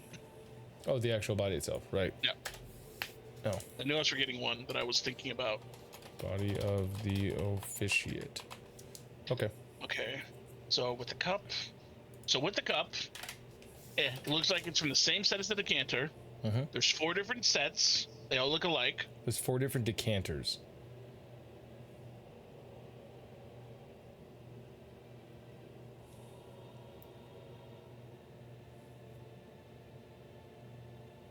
It's cloudy brown, smells like mead, not like what we smelled from the mouth. And there's fingerprints on the outside, so it's dirty on the outside, but on the inside. Let's see here real quick. The rest of the liquid that's in it. Mm-hmm. Now I remember the dude pretty much sounded like he was being like acid, like it was like melting him from the inside. It's kind of what it sounded like.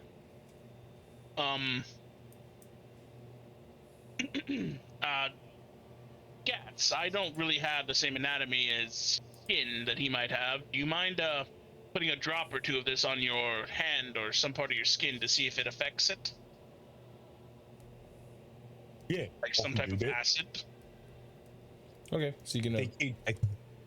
I think he would like. Maybe you want me to dip my finger in to see if it affects with the finger? I leave the method up to you. I just need any type of skin to touch it. I think Gatz would put his finger inside of the cup and like swirl it around maybe. Yeah. All right. And then he's gonna put 2 more fingers on the exterior of this cup and then begin like spinning them and Yeah. Naturally. Bowling ball it. This pinky in the bottom. You know what they say. So, you know what they say. Don't do it. Don't do it. 1 in the drink and 2 there outside. It is. Okay, yeah. 1 in the drink and 2 for the clink. So you I'm gonna go to jail you take now. your finger and you wipe on the inside of it, and No. you don't wipe your What I mean is like, I'm assuming what you say there's a little bit left. Like you mean like maybe the bottom 10th is still. Not even the bottom 10th. There's like there is minimal amount left in the glass, but there is enough for you to get on your finger. Okay, yeah, and then he just wants to stir it up with his finger to, in my mind, of if it's activated by like swirling the drink, then that's happening. Sure. Yeah, I got you. And then it's like when you do the pull old your finger baking out soda and and just hold vinegar, it. and then it already happens, Yeah. and you're trying to like shake it up to try to get more. Reaction. Right. Yeah. So you stick your finger in there, you kind of agitate whatever's left. Looking at it, it begins. Let's see. When you pull your finger out, inside of it, not much really happens. You see some sort of like some sort of air bubble. It could be from you churning it around. Could be some sort of carbonation. Pulling your finger off, it actually looks like a very light, almost like hydrogen peroxide on your finger, as it creates a slightly yellow tint, almost like when you wipe off iodine, like on the tip of your finger. I don't think that's supposed to happen. We shall test it with the rest of them. But yes, we'll mark that down. He's just doing the thing blood test. Line them up. The last person. All right. Yeah, exactly. Get Cool, the flame, so, we'll go kill him. Let's see. Gatz, can you please make me a medicine check?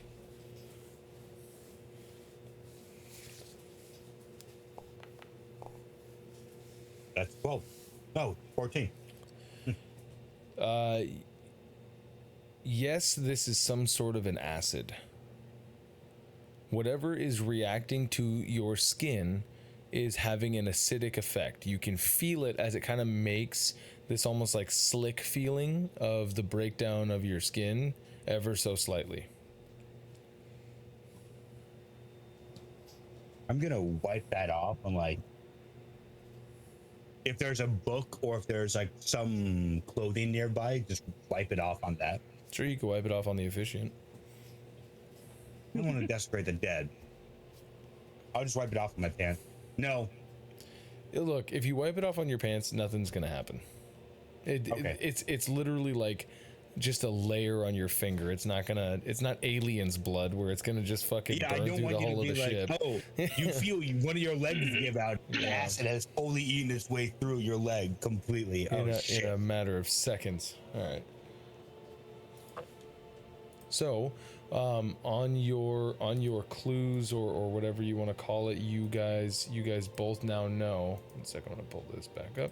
You guys both now know that the means, at least, of this death is acid. Why can't I figure ownership? Why can't I access this? Don't like that. Hiya. Hiya. Back to it. Hiya. Again. Oh, because it's right here. Huh, I'm stupid. So, yeah, you guys know that you have some sort of an acid reaction. So, he wasn't poisoned per se. He was melted. If it seems that way. So someone who possibly can get their hands on acid. You know, I think a blacksmith can get their hands on some acid. So, me being me, I know acid has a lot of purposes in construction work. Can I try to roll and see if Gatz would know that? Sure, Since it seems like his life has been dedicated to police work. So, Yeah. Both of you guys can go ahead and actually give me a history check. right. 20, Dope. 30.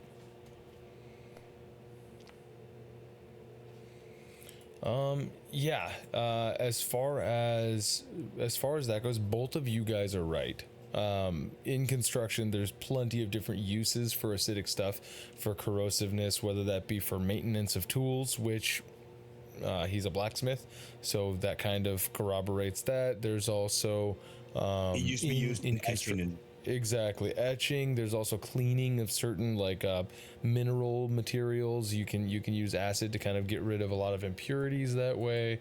There's tons of that shit. There's also in the agriculture industry, acid can be used in many various cleaning and maintenance operations.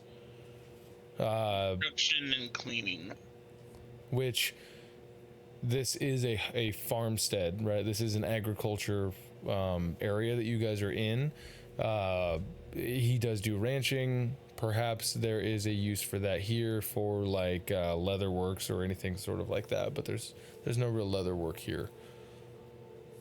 I'm thinking we should ask him what the profession is, because we know that Mr. Roger does the construction, and it seems like acid would be pretty handy in construction situations, so that puts him in a culprit spot even more so. But I don't think we ever got what Carl or Zelda or Miss Tracy do. So maybe I think the nobles' jobs are usually being noble, Carl. But yes, I mean, if they do actually have a job, they are a bit prickish, I'm not gonna lie. nobles are bums, Carl. Eric. I'm also keeping a separate sheet of questions for the suspects. That's a good idea. So far, I have that we should ask each of them. As first question, we should ask all of them is who else drank? And then the second question is I want to ask everyone who poured the drink for the aficionado. Now, regardless if they say they don't know or they do know, they might point fingers at each other. Well, no, because Mrs. Elder said that the officiate poured his own drink, or at least Okay, it so seemed like that. we got her answer. What if one of them gives a different answer? What if one of them says that is Zelda poured the drink? Well, then we should ask it because it would. But do you see why it's better to question them alone now?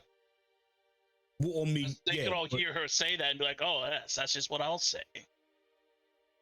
Well, yeah, but also you're able to suss it out that way. If you have them in a group and one of them goes, "Oh, it happened like this," and then another one goes, "I don't know how it happened." But what if they're working together? What if this isn't one person killed? What if two of them killed? What if three of them killed? What if all of them are in on it? I mean, they all seem to be picking on Mrs. Elder. They all have something to gain, possibly. Did you take a look at the notes? Maybe we can see I'm kind of who's getting saving one to say the share. Once we get to clue 3, we'll go over that. Okay. Do you think we got everything we can out of the cup? Can we move on? I think you guys have exhausted your investigative skills with the cup, yes. Yeah. Okay. Number 2. I mean, we got a bunch of stuff for that. The decanter. So, do you guys have a decanter that you think you want? Each of these decanters, both of you guys make me a perception check, please. I'm pretty good with the old eye. See? Sometimes. Oh, I got a 19. Okay. So, each of these decanters, based off of that perception check, looks nearly identical. With both of those perception checks, it takes off one of them. So there's 4 decanters that are right around the same fill, that are right about the same exact like clarity and color. One of them you guys are like, okay, this one's clearly too yellow, and it's not, it doesn't smell sweet. It smells like a rye. It smells like really harsh. So you take that out. So I will give you guys a 1 to 3. Which one do you want? 1, 2, or 3? 2. To eliminate? Mm-hmm. I'll say 1. So you want 1, you want 2? Yes. So you guys are going to be looking at the third one. Okay. You said there was 4. Yeah, and your guys' perception check eliminates one of them. Very obviously eliminates one of them. He's going to, if it's corked or bottled up, he's going to undo it, smell. Yeah. So it has number 3 has a stopper. You pull it out. You take a good whiff of it. Yep. Smells sweet. Smells like it's not mead specifically, but it smells sweet like a honey mead. Yeah. Honey. Yeah. Mm-hmm. Okay. Do I still have the glass, or is that still being held by the mage? Sure, you can still be holding the glass. I want to bring it over to the windowsill here. Mm-hmm. Overall, bring the other bottles that we know. Well, the other bottles that we don't know if it is or not over to the window, and then we take a look at the texture in the sunlight. And depending on how well it comes through, we can maybe eliminate another one. Okay. Go for it. So you guys take the 3 bottles that you are less positive, all 3 of them, you put them up against the windowsill so that way the light comes in, and you're holding up the remnants that you had in that cup after you swished your finger and caused a slight reaction within that. So looking at it, after causing a reaction within that cup, this has become more yellow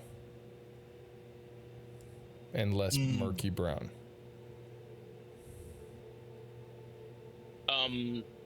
I'm gonna. Can I smell the other two and see if they all smell like honey, sweeter drinks? Yeah. What do you want to go for, Gatz? I was going to open one of them and just start like tilt it to the side so I get my finger in and then swish it around, and then pull the finger out. And we'll actually hold it in there for, I would say, 3 seconds and then pull out. Okay. Yeah. So you're gonna soak for 3 seconds. Actually, how long did it take before the reaction happened in the glass? Well, with your finger swipe, it was almost instantaneous. With his, like, drinking it, it seemed to take a lot longer for the reaction to, like, force its way to present. Yeah. So, about 3 seconds.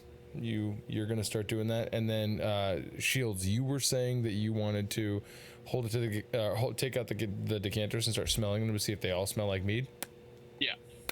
Yeah. So before he goes to do that, you guys all pop all three stoppers, because you both are going to be popping all 3 stoppers, and you're smelling all 3 of the ones. They smell the same. They all smell like a honey mead. Go ahead. Quickly say that. All 3 smell the same honey flavor. And then Gatz is going to stick his finger in, upside down, and then wait. Don't want to swish around like you did the Maybe like swipe on the inside of the glass as well. Okay. If I can, because I'm imagining when you say decanter, I'm thinking thin top and then like long, like, thin neck. Yep. Yeah. But you can still get your finger in. Yeah, and then just like scrape it around in the interior underneath the well, and then scrape around on the well as I'm dragging it. Sure. Swishing it around. Swishing it around. You get to the final one, the third one, and you swish it around, and you are going to take a single point of acid damage as this thing within the third decanter. As your finger comes back down, you notice blisters almost immediately start forming on the underside of your outer layer of skin. So you have like this sort of like bubbling skin on the inside of one finger. So you now have a decanter that has whatever this mixture is in it. And as soon as 1 point of acid damage. Yeah, 1 point of acid damage. As soon as you let it go, like you set it back down or what have you, you notice that the entirety of the decanter, it almost looks like a filter. It starts to like spread to yellow and fizzy. So it starts to look like mellow yellow inside of there, but super fucking cloudy. So, I think we found it. But if you want to be a little bit of a asshole to them a bit more, we could go to each of them and ask to pour them a drink of this. And anyone that starts to get immediately frightened by it, obviously it's them that know that it's poison. But could they tell the difference as well, you think?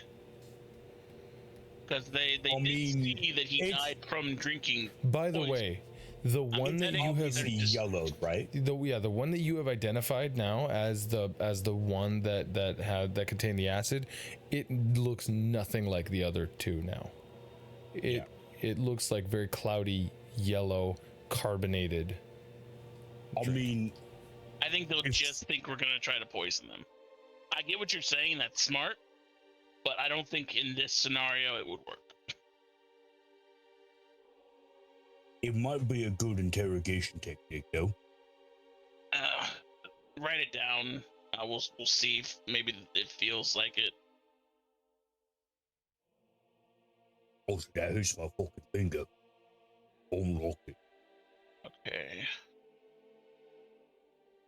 So, only one, so decanter, clues. Only one is poison / acid. Yeah, it seems that way. So at least we can knock out that they didn't poison the glass. They poisoned the drink itself. Or the decanter. Now, whoever poisoned this, they're gonna have to. They wouldn't leave it by chance. They would have to know that this is the one that he's going to drink out of. Well, Carl He could drink out of any of them. Yeah, Both Carl of you guys seemed give me bit- a history check, and then you keep going.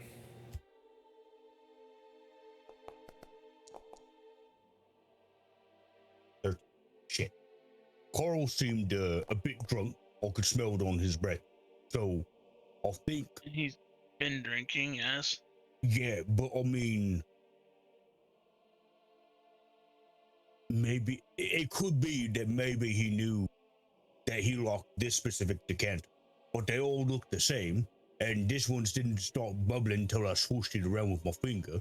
So, it might have been him, but I don't want to bias the jury yet. So, Based off of your history check, you guys would both remember that the decanter that is very clearly now been tampered with was the first one in line. So the order that you guys took it in, it would be the one that was closest to where the officiate approached. With your guys' base investigations, that would like your passive investigation, if you want to call it that would determine for you guys that likely if we're following Shields' idea of it being like no chance, this would be the one that would be presented first, would likely be the one that would most likely be the one that he was going to drink from. could I determine, like, whoever did this would have known, like, knows enough about this guy that he would automatically pick the first one? Or would I just assume, okay, it was the first one, so the first one would probably pick the first one? Is it a crime of someone knowing someone so well, or just not? I don't know that you'd be able to determine that based off of just the placement of the decanter, other than this is the most obvious, like, first choice. Well, like, I'm trying to say, like, is it part of royalty to always pick the first decanter?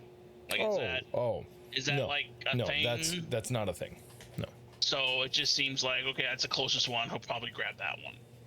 it's very likely. What I'm trying to pick here is, do I want to ask the question, how long have you known the aficionado? Because if someone who's known him long enough knows that this aficionado always picks the closest one or the first one. Or is it just, I'm thinking too much into it, and it's, oh, look, that one's close, I'm gonna pour that. You don't know enough about the people, like the witnesses, to know who is going to know. Yeah, you'll likely, that's something you might want to suss out from them. Ish. Alright, that's another question. Okay, so the first one in line, poisoned, the rest are fine. I think that's it for the decanter. What do you think? I mean, we've got the one, so yeah, I think we're still with that one. Okay, make sure to keep a hold of that one, like you said. Yeah, I the other one, I think he would put the other ones back in the case and leave that one on the windowsill, or Okay. at least have it on. Okay. Yeah, Like, just hold it. you wanna keep the decanter then? Yeah. Okay. Sweet. I'm trying to think how we can make his thing work. Because, like, what I would say my spin on his idea would be to put them all back in line, all four of them, but move them. So, like, make number 1 number 4, right? So that whoever poisoned it would think, number 4, which is now number 1, is the poisoned one, and then to see which one they would all drink from. But again, I would just assume they're gonna think that it's poisoned because he died of poison, so they wouldn't want to drink at all, period. Because I know I wouldn't want to drink at all. I have added an acid vial. Just know it's the decanter. Actually, I'll just rename it. It makes Into your sense. inventory. I mean, if we're thinking about it conclusively, I just don't Unless think it was- anyone would want to drink anything, because I wouldn't. well, Roger was drinking out of his own mug, so I don't think he brought. I don't think he was drinking the alcohol. Did we see him drink even after the guy was poisoned? Yes. Okay, that's actually a clue. So, I mean, that with the purpose of construction, it could have been him. Carl's a drinker, right? Yeah, Carl was a drinker, yeah. Drank even after. Well, Carl. Roger drank after. Carl was drinking heavily beforehand. Yeah, but and then afterwards he was just holding. Carl himself. So we didn't see him drink afterwards. No, but you saw him. He basically pulled a Trailer Park Boys Ricky and I think it was Ricky, that was walking with his drink while you were escorting him to that room that he went into. He's been drinking the same thing all day. He wouldn't just assume he got poisoned. Okay. I think it was.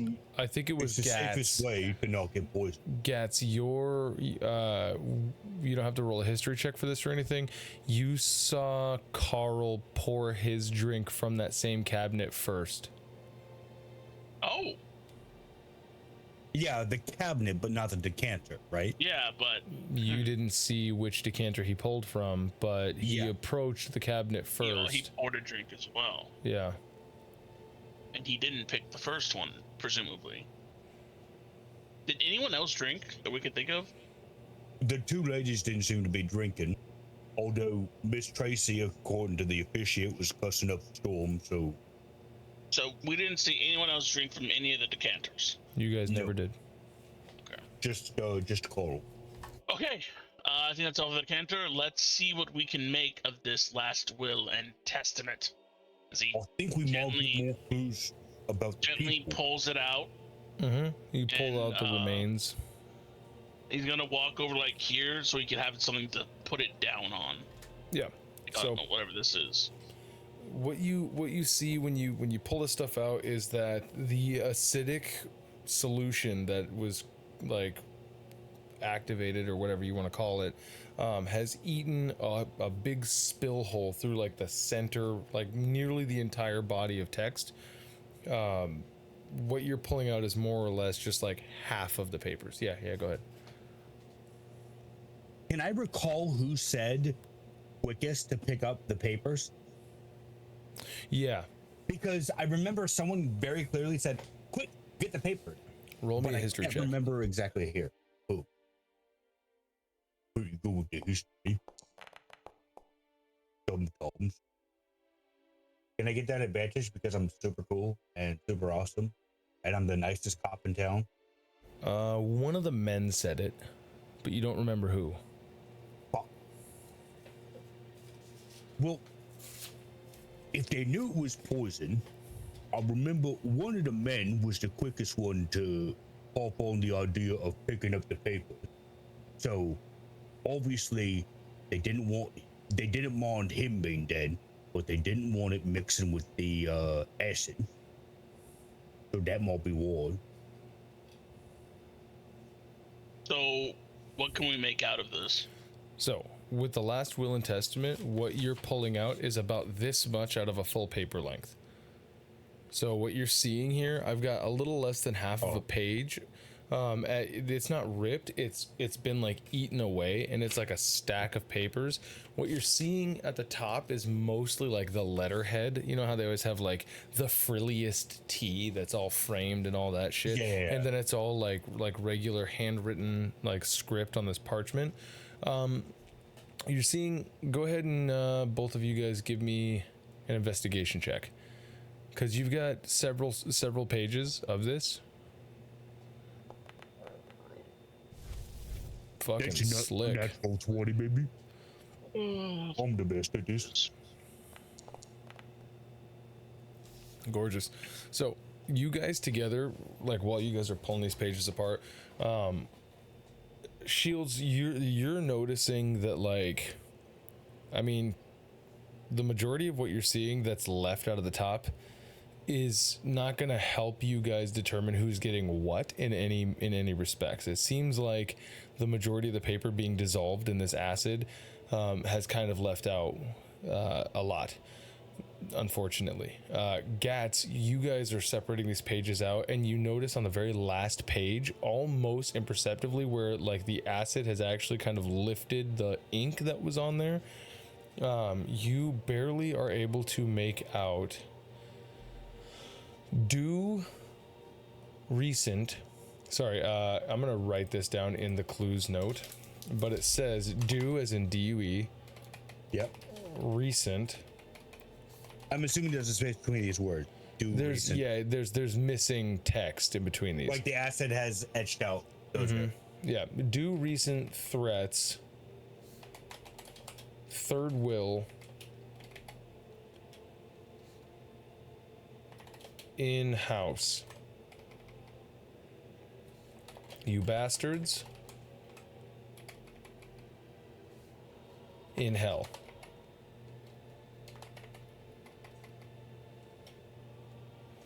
Wait, I didn't get that. So do as in DUE. Yep. Recent. Give me a second. Oh yeah, sorry. Go ahead. Let me post it in chat here, please, Kyle. It could be in the voice chat for you. Yep.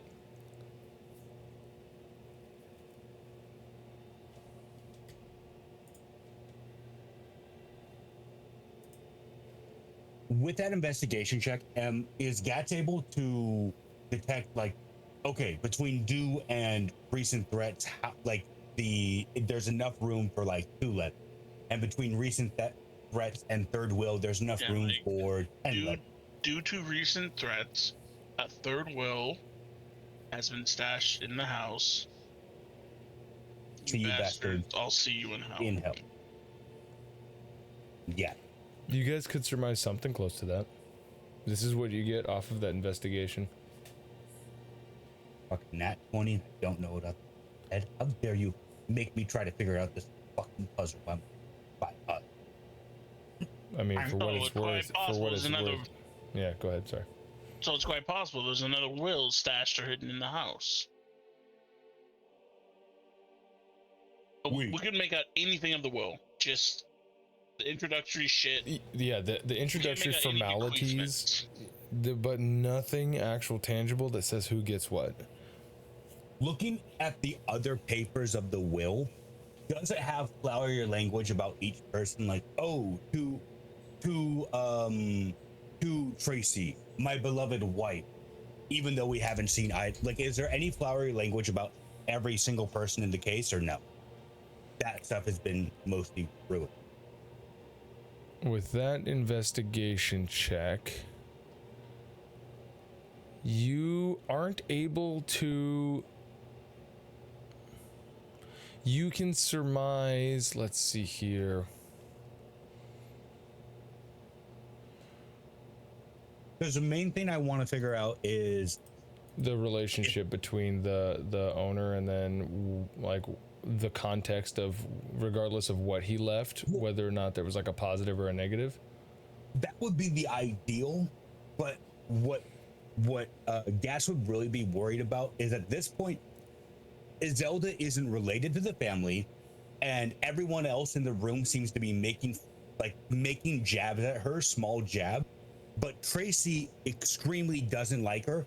So already in his head, there's a misconception of either A, she's a girlfriend that Franklin was seeing on the side, or a mistress of some sort, maybe a lady of the night.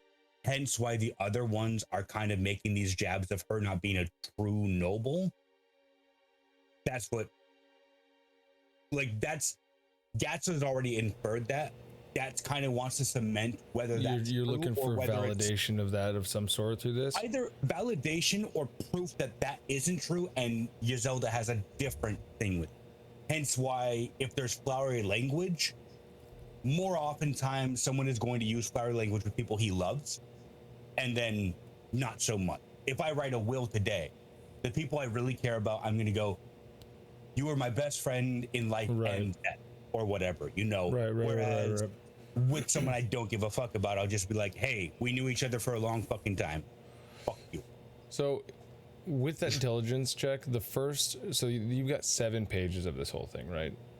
The first 2 pages seem to be what you're gathering is nothing but formal lawyer language. All you're gathering out of those first 2 is just like judiciary terms, right? Yeah. You get to the 3rd page, and like the 3rd through the 5th page, you could surmise flowery language towards both Tracy and Iselda. And Roger and Carl, anytime that you've seen, like, and it isn't much, right? You're even the sentences that you're getting fragmented. It's not like to my fairest blah blah blah blah blah, right? To my fair maiden, Mrs. But it's not Roger, comma, XYZ, right? Yeah, bitch. It seems to be very neutral, but the points where, yeah, because even that might be too much. I'll say that you can gather what you're looking for both Tracy and Iselda, flowery sort of language, because he doesn't need to say that more than like the first reckoning of them, right? Yeah. So from what I gathered from what you said, the language towards both Roger and Carl is more neutral. Like, hey, we have a business relationship, not much more. Whereas towards Zelda and Tracy, it's more flowing, fluent, flowery. Right. Towards them. Yep. So it seems might not necessarily be the greatest thing. But also, when you're talking to family through post-mortem, you're not always going to be like, hey, fuck you, you cheated on me, you bitch, I fucking hate you, that's why I went to go do a Zelda. You'd still be like, oh, to my fairest Tracy, my wonderful wife, I hope also, you have a good life now that I'm not can both of you guys give me an insight check? Because I assume that you guys are talking this out, at least in part, of like, well, what if there's this, or this? What you guys can both infer, Monsieur Shields. Ooh. It's fairly simple. What you guys can both infer based off of like your interactions with these people is the sort of nobility like language that you guys are familiar with each other just in this interaction, right? Is a lot of like the point of gentle nobility is to not be swayed either way, right? To show any extreme emotions is typically to have for someone else to be able to like impart that on you is typically for you to be losing control, and nobility doesn't do that. Nobility is always like proper. To go outside of the bounds of that would be improper. So the neutral language towards Carl and Roger isn't necessarily neutral as much as we have an equal working partnership because we're all nobles here. Whereas toward those two, he had more emotions. So he wasn't letting the nobility come through. It was more the emotions coming. Correct. Got it.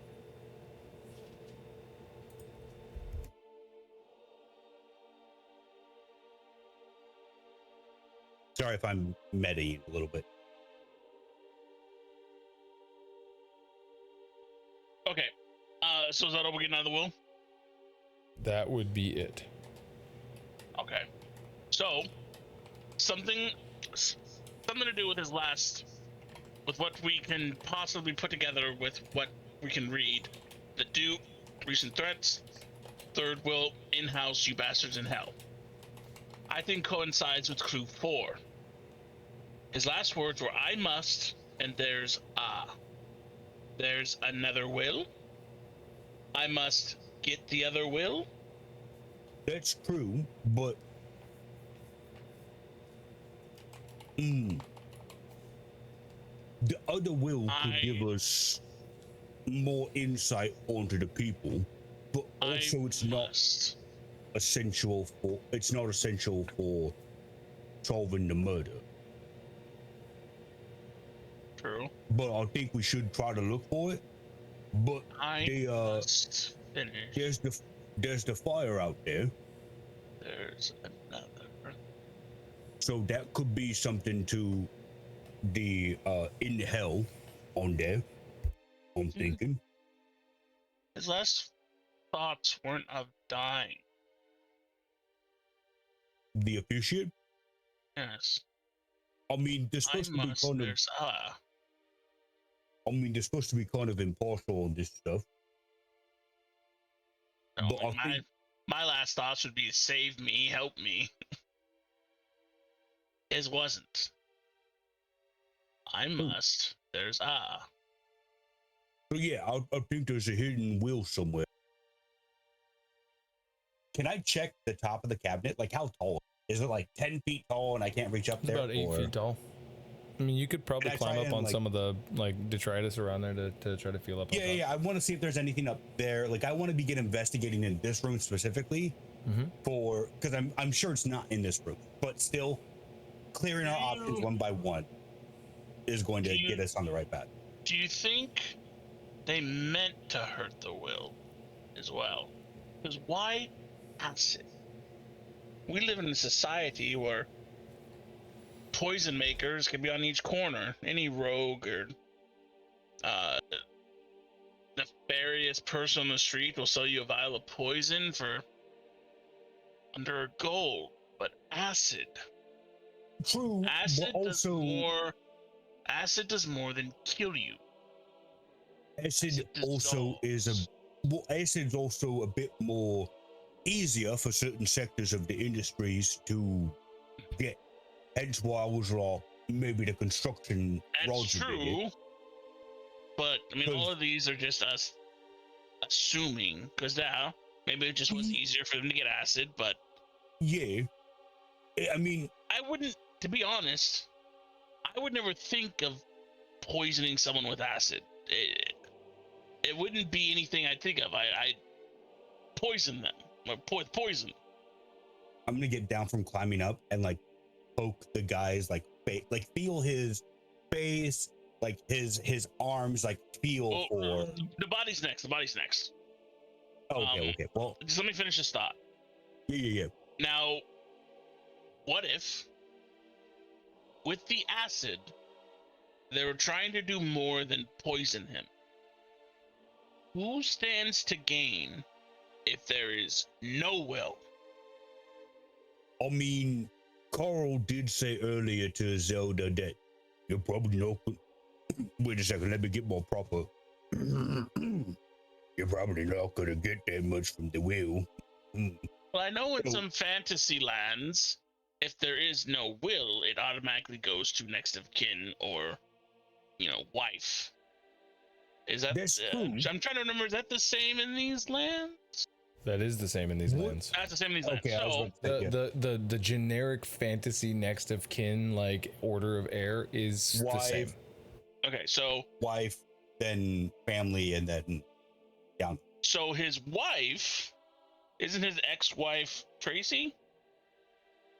Is it ex-wife or is it still current wife? She's Yeah. a widow That's right. technically. Well, yeah. But I mean, like, were they in? They weren't separated beforehand. Okay. So if there is no will, Tracy just gets everything. By default, yeah. So that's a motive. It might not be right, but if someone was trying to get rid of the will, the only person that stands to gain is Tracy. Yeah, but also, if Tracy, I'll think this. If I was, no, because I was gonna say Tracy would have spoken up, but no. If she had poisoned him, then she wouldn't have spoken up. She would have been, the evil stuff. But Roger was a bit too quick. One of the boys was too quick with their words about, hey, get the will, don't let it get damaged. Yeah. So it sounds And like he usually- doesn't want the will damage. Yeah, and Zelda seemed a bit more freaked out that the man was kind of dying.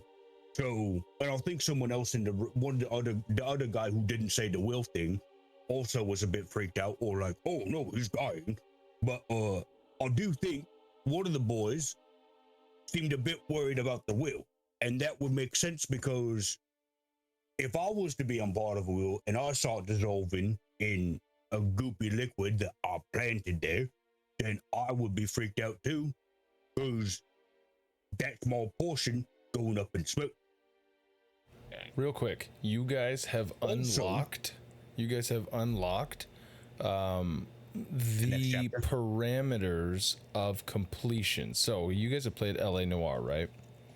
Yeah. A long, So- long. So We've gotten the when you're You can end doing the quest now. Actually, no. when I've you're only doing watched Let's Plays. well here, so when you're doing the case, right? When you're doing any sort of a whodunit case, you need three pieces of evidence. You need a motive, a means, and an opportunity. So I'm going to, in the clues now, I'm going to actually put a bit of a header here of the means, the motive, and the opportunity. So when you guys are compiling all your evidence and stuff, when we get to the point where you guys think that you have exhausted every opportunity, or I mean not opportunity, every like piece of the puzzle, I'm gonna have you guys putting in the means, the motive, and the opportunity to then accuse who you want to accuse. I think they all had the opportunity. really But quickly, just so you know, that can come later. It doesn't have to come right now. really quickly, thinking about it. When we came in, Roger was in this room over here, right? Correct? Was he pacing about? Was he throwing stuff in the air? Or was he just standing there drinking his Just standing there. smug mug? Just standing there, smug mugging. Carl was the drinker. Well, no, but when we came in, Roger was in the main. Oh no, Entrance area. Roger's over there, but he wasn't. Rod- He was just drinking. He's got I his won- own pewter mug that he was drinking Yeah. out of. Okay, so he was drinking. Carl approached the liquor cabinet when everybody was there and poured himself a drink. So technically, both of them have drank something, right? Whether No, it no, be no, but it wasn't liquor that I or, was trying to figure or out. whatever else. More so, I think as Gatz, he's trying to remember, was Roger pacing about, looking areas in there frantically as if he was trying to find something, or was he just, all right, let's get this procedure done? Because the entire time, even after the death, he's been kind of laissez-faire about it. He's been, listen, I've got shit to do. Fuck this. I don't want to be here. Let's just find out what I won from the lottery, and then I'll be on my way. Yeah. If there's one thing that you guys would likely gather from this, it's that in every instance other than the actual like death happening, Roger's whole MO has been, I have to get back to work. Can we hurry this up? But I mean, even after Let's do the body. the god died, Roger still wanted to get the fuck out of here. Like he didn't want to be here. But that might also be that he just didn't want to be near the evidence. I'm not trying to paint perspective, but things to think about for later. One more question in Roger. Okay. So, you guys want to move on to the body? You have expelled everything that you could from the last words. I must, there's a, and now it's time to actually investigate the body of the officiate. So, both of you guys go ahead and give me, well actually here, first you tell me, what are you guys looking for? I'd rather we do this separately for the moment, unless you guys are looking for the same exact thing. So I want to search pockets. Okay. Pretty much search his person for any items, any more items like keys, maybe a map of the house. Yep. That was exactly what I was. More That was letters exactly what I was from gonna maybe go. the other people. Okay. Go ahead and who's going to actually be doing the investigation? Who wants to actually make the roll? He could do that. I'll do the investigation and just be like, it might be good to actually look over the body and see what it affected too. Okay. Idea. So, Detective Shields, if you would, please roll me an investigation check to see whether or not Gatz is able to garner an advantage. All right. Detective Gatz, please go ahead and roll a straight roll of investigation check, please. Rolled it. Fuck you. That's natural 20. Fuck you. You know, if you guys would have been playing the regular campaign tonight, fuck, dude. I know, These are all on this. I hate that these are all on the one shot and not the main I know, right? campaign. I'm I trying to call think for a Daniel's not gonna rebuff. make it. I'm starting to think Daniel's not going to make it, guys. So, all right. Looting him. You're looting the corpse. As you guys are going over stuff, the first thing that you notice is his badge, his officiate's, his like notary officiate's signet that is pinned to the corpse. So you can pluck that off. What it looks like it's a wreath. The signet itself, it is a full circle wreath with a spear coming in kind of diagonally, almost like the what is it, the Game of Thrones like hand of the king or whatever. You know how it's like a sword coming across, but it's a spear, and then there is a quill, like a plumed quill that comes off that's crossing it. Looks like it's made out of platinum. Not any sort of thing other than the fact that the platinum lets you know that this is a higher tier of almost like federal government versus state government. This is a king's signet. Like this is the monarchy's like officiate that is dealing with this. The next thing that you guys are going to see, there's a coin purse that's got about 23 gold and 5 platinum inside of it. Little tiny Crown Royal drawstring bag. It has 25 platinum in it. 23 gold, 5 platinum. Oh yeah, I should probably put this here as well. Yeah. And is it like an ornate like velvet satchel, or is it just like a regular leather? It's a like a crushed velvet like satchel. 3 gold, 5 platinum pieces, 5 PP. You also see that in like he has, it's not like a book bag, but it's like a fanny pack, but it's like one that like the strap goes across his side, so it's like a little tiny Satchel. Yeah, but a small one, right? It's really not much Small more. satchel. Yeah. In there, he's got what looks like a stamp. It has the current, what is that? Holy shit, I gotta go way back. It's got the current monarchy stamp, like a literal rubber stamp. Like an imperial stamp.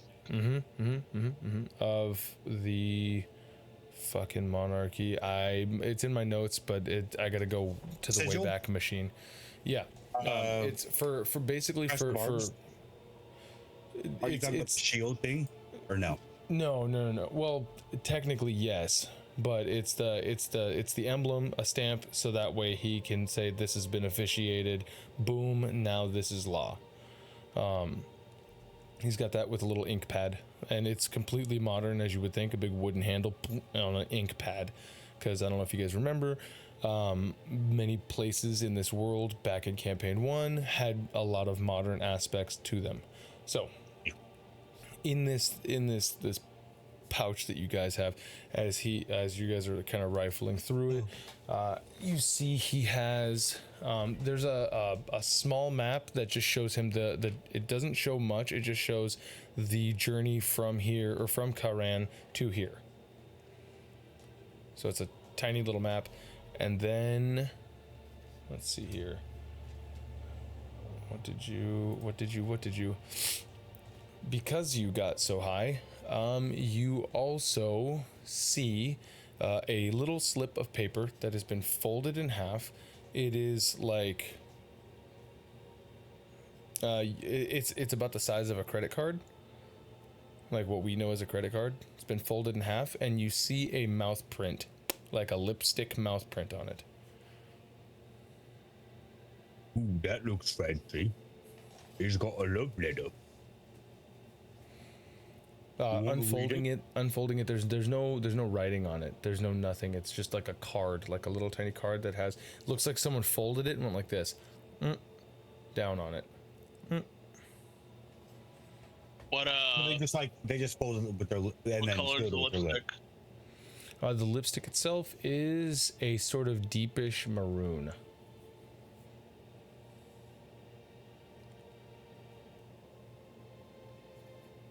Do we remember if anyone was wearing a deepish maroon lipstick?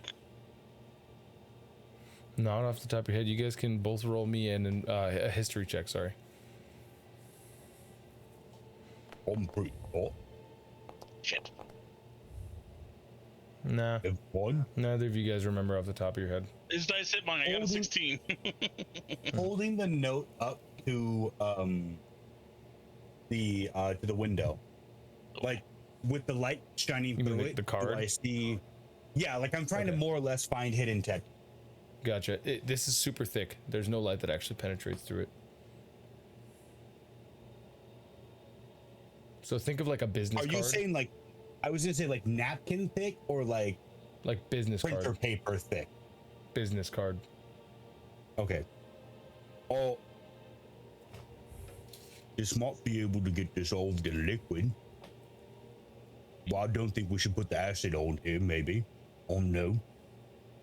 But there's no rotten on here, which is a bit strange to seal with lipstick if you're not gonna rot nothing. Can I look at his lips? The dead body. Does it look like? Oh, I know you meant. any I know rim? you meant. Looking down at his lips, you know that, or you notice that like his bottom half of his skull has been like flattened and wasted away from the acid, and his mouth, where all of the stuff was puked out, has just been completely eroded away. You know that girls use that to get rid of their excess lipstick. Because he kind of looks like the bad guy from that Bond movie. You remember Yeah. when he takes When his he fake takes teeth out out? his- And, yeah. yeah, so he looks like that on Oh, the floor, God. as like his neck and bottom jaw have like started to deflate from the lack of matter inside. I thought shields meant Gatz's lips, and I'm like, Yes. Hello, bird boy. Is there any other paper around here that has any type of that notary symbol on it? You could make me an investigation check of the surrounding area. when we went into this area, was the fire alight in that room? No. fireplace? Yes, it is. Sorry, yes, that light there. I forgot to put the. I was saying no because I didn't put the fireplace, but it was a quite a dim fire. This might be one of them put it nearby fire and it like heats up the ink kind of things. Maybe.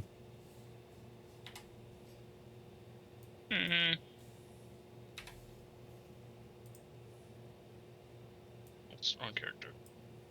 If you want to try it, and then I can keep looking around the body, or I could do it to it and you could keep looking at the body. Is there any candles going? Let's see here. Let me move some of this shit. Hiya. In this room? No. Well, I think if you can get any candles going, you could try out your hypothesis, but I think we might Well, be no, reading there was a fire in the other room. I don't think you have to hold them too close, but you know, magical ink, there's a whole bunch of fancy You need to shit. say there wasn't any fires going on? No, it was a dim fire. He said.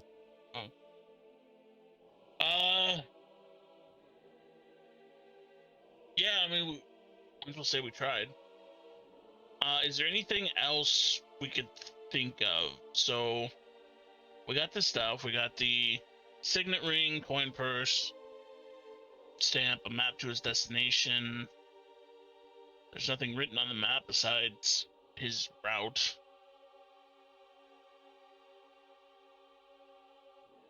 We got the imperial stamp and this lip ship print, usually from an overabundance of lipstick. I want to sniff the card with the lipstick on it. Okay. Make me a perception check. Got it. I don't remember him wearing any lipstick. I don't think he did. I feel like we 14. noticed that. Have you ever smelled lipstick? It smells very waxy. Yeah. It smells that's literally the only way to describe it. It just smells very waxy. So smelling that, it smells like a regular lipstick. Okay. Yeah, I was mostly trying to discern, like, did this have the scent of like perfume on it, or like Right. of the acid itself, kind of like. Yeah, I see what you're saying. Nah. You don't get any of that. It just smells waxy. Luckily, you've got those rubber lips, so that way, you know, poison ivy doesn't charm you. Oh, yeah, I'll practice for that. I'll show that Batman show. Bat nipples. Baby. Okay. Okay. So here's what I got.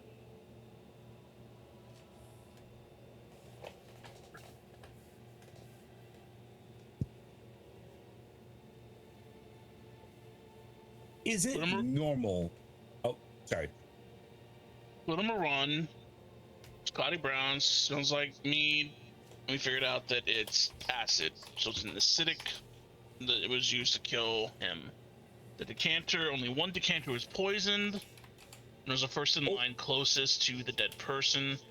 But keep in mind, the acid didn't activate until I pressed it against the glass, and then it activated. It activated when it made contact with your skin. Yeah. Okay. Never mind. Yeah, it wasn't like it wasn't the Camel Crush, and then like, yeah, it was. Yeah. Only one decanter was poisoned, closest to him. The Old Testament basically we got off was a single sentence broken that makes it sound like there's possibly another will. But we know that there's at least been threats, and that there was some animosity with the bastards in hell. There was also flowery language towards both Tracy and Zelda in the will. Yeah. Clue 4, with the last words, could possibly tie into the wills, and the fact that it wasn't about saving him at all. It was about something else besides his own life. Clue 5 with the body, we got a signet ring, coin purse stamp, his map to this destination, and the lipstick mouth imprint that was deepish maroon with smells that smelt normal. Also, if this is the king's officiate, then there's probably a hefty punishment for it, even for nobles. Well, I think all of the notaries are, right? Well, yeah, but I mean, he's got a platinum crest, which usually is like, you guys have seen city officiates in the city what is it fucking called? It's not it's an equal council. In Quran, their governing body they have a localized governing body that answers to the monarchy. But you have seen like basically city servants that aren't necessarily monarch city servants. You know what I mean? Like there is a pecking order between like state government and federal government. This guy is of the higher tier than like what you would just see of a run-of-the-mill notary. Would either of us know if killing off a king's personal officiate or personal investigator would like be more grim of a sentence even for nobles, or is it? Oh yeah, of course. It's still a silver servant. Murder, right? I mean, you're killing a kingsman versus killing like a governor's man. Yeah. No matter what, it's a worse crime. Okay, so from those clues, I only have 6 questions. My questions I think we should ask everyone is if they drank and who else they saw drink, who poured the drink, how long have they known the aficionado, what exact work do they do, parentheses, access to acid, what do they think the will contained, and do you wear lipstick? From the clues, I think that covers everything that we've learned that we could possibly ask. Can you think of any other questions for all of the suspects? I'll think also, after asking them how long they know the officiate, what the relationship, if they say that they've known them for some time, what the relationship with the officiate is. Because how about each of their relationships with each other. That's a good one too. Yeah. So let's ask them, what's your relationship with Carl, with Roger, and see what they say. We and might then get more. crisscross that with what the other person says about them. Yeah. All agree. Other than that, I don't got any other questions. You asked them all. And then, as far as the 3 to get the killer, for motive, Tracy, I think, has a motive, but I don't think she has the means. And also, I don't know if she has the opportunity. Besides thinking that maybe they all have the opportunity, because we don't know exactly when that thing was poisoned. I think for her specifically, we should ask her, you know, how was the last few months of the relationship with the husband? Because get they more motive. But so exactly. I think Tracy has motive, but I think Roger has the means. Carl but for sure, Carl has the opportunity. Yeah. Because Carl was the only one that was in the decanter area that we saw. Yeah. But like I said, they could have been poisoned earlier. But at least we saw, he was the only one over there. And I think if he wanted this to go right, that was the moment when he knew we would all be there and to drink. I think that would be the moment to poison it. I think it'd be too risky to poison it way earlier, not knowing where it's gonna be. I think for the 2 guys, we should ask them, well, maybe a Zelda too, but she might get offended by it. I think we should ask the 2 guys, what do they think of Miss Tracy? Yeah, because the only person I don't have anything for is Zelda. Well, yeah, she's all one out, but she could definitely use the money. Yeah, I guess that could be a motive. This could be her foot in the door kind of moment, you know, of getting. So Tracy's motive would be, doesn't want a will at all. No will. That's her motive. If now, Zelda's would be to have a will, and that she gets something. Carl or Roger, unless they're in love with Tracy, would also want the will still there, presumably. Yeah. Unless the will was incriminating, which from the last page sounds kind of. But it doesn't really seem like Carl or Roger care enough. Like, I don't see the motive there. Like, Roger just wants to go back to work. He doesn't care about this. Yeah. Roger is just like, I'm noble. Yeah, he seems not Roger. I mean Carl. Carl's the one that's just, I'm noble. Roger seems half-hearted about the whole nobility. Yeah, Roger just wants to go back to work, it seems. But Carl... Come on, guys. I'm on my lunch break. Can we fucking get over this already? My boss is gonna be fucking me. Fucking shit. I gotta get going. Can you guys... I'm saying the 2 guys don't seem to really care. Where the girls seem to have everything to gain or nothing to gain. But think about it. If Carl is with it's fucking Zelda. Well, no. Tracy. Yeah, is with Tracy. And then Tracy is like, oh, well, it could be the will, who knows what's going to happen, but that bitch Zelda is going to be there. Yeah, and then we can go goes. We can go in circles. Well, yeah. It's all presumably, but we should ask the 2 men, like, what do they think of Tracy? What's their relationship with them and all that? As a Zelda to kind of throw off the hint that we're trying to hint. So the 2 things we need is, 1, we need to question him. 2, we need to possibly find that will. That's the part that got me. I'm thinking now, with the senior bastards in hell, that might be around the fireplace out there. Maybe. Now, I've been in every room and I searched every corner. I didn't deep search, but I have this magnifying glass and I've definitely looked. And I didn't really see anything of note in any of the rooms besides cobwebs and just plain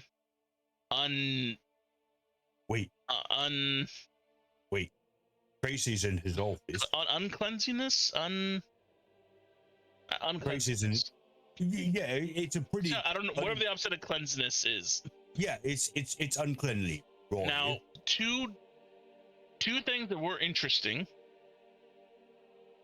is the last room that I have, I think that is Carl, does have a room to the back patio. Mm.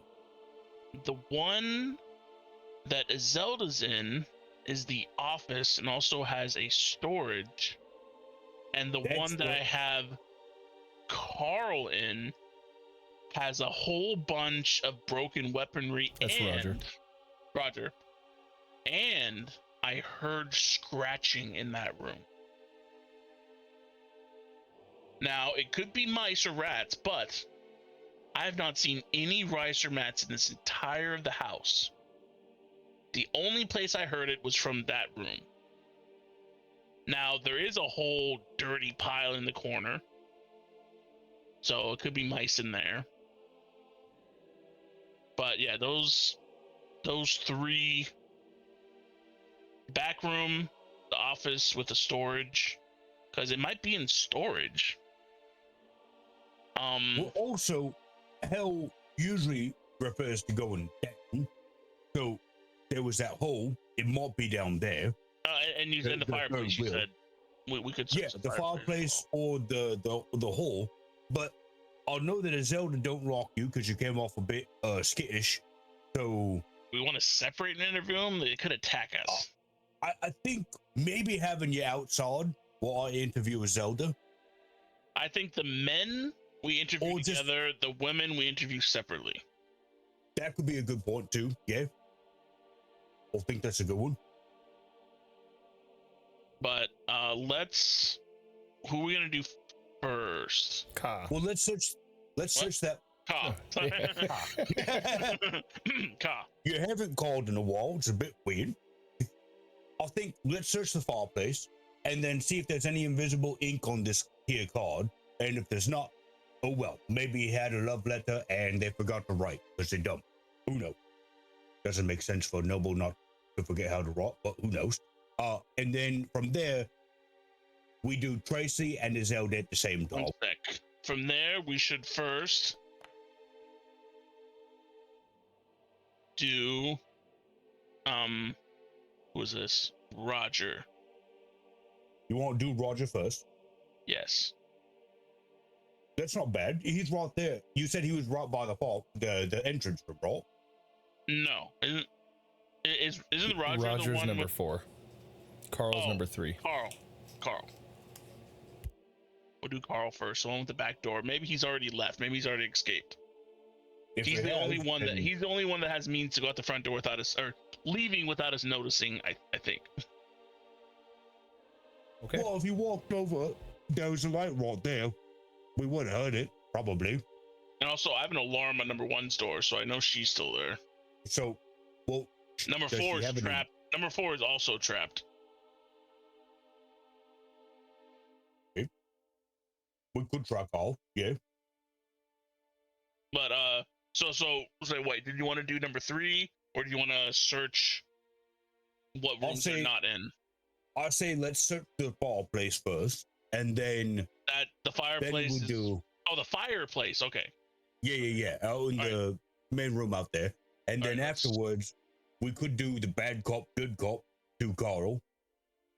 I just think just ask him those questions. I don't think we have to. Well, yeah, but I mean, if he gets lippy or nothing, then whoever asks the questions, the other one will do what the mood feels. And do the opposite. Cool. I'll take that's good one. Woof. All right. So let's search the fireplace room then. All right. So you guys make your way over to the fireplace. The fireplace is lit. Ooh, careful. Ooh, hot. Ooh, I jump in. Ooh, you just gonna jump right in there. Check the fireplace. I'm gonna check the blood stains over here. So, what I want to do first is with that card with the lip print on it, I want to hold it up 10 feet away, or like how dim is the fire? Like, is it like campfire in the morning where it's tiny. barely there? It's barely there. It's barely there. So where I can feel the heat with my okay. Shields is gonna put his arm out. Okay. And cast control flames. Okay. And he's gonna make it brighter. You're gonna make the flame brighter? Yeah. Oh, Are you gonna make the fire hotter or just fire? 1 sec here. Oh, weird. Oh, It made me put that down. oh. So it gets brighter. The flames get hotter. And you're going to approach, and what gets?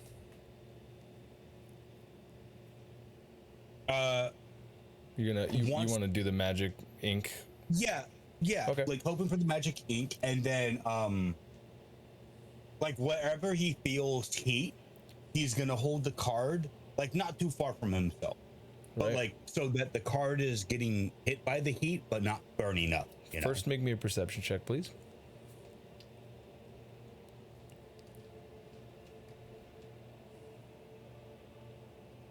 That's the only.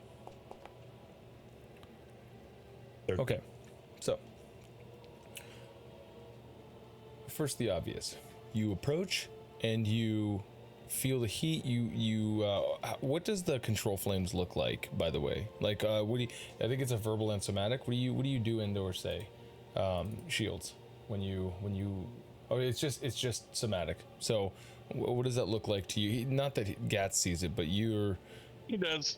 He fucking rock fingers. He just he tries to Spider-Man, as you. In that. Oh, was it this? Double Rock. horns. Yeah, rock on. Yeah. As you approach Gatz, the flames just.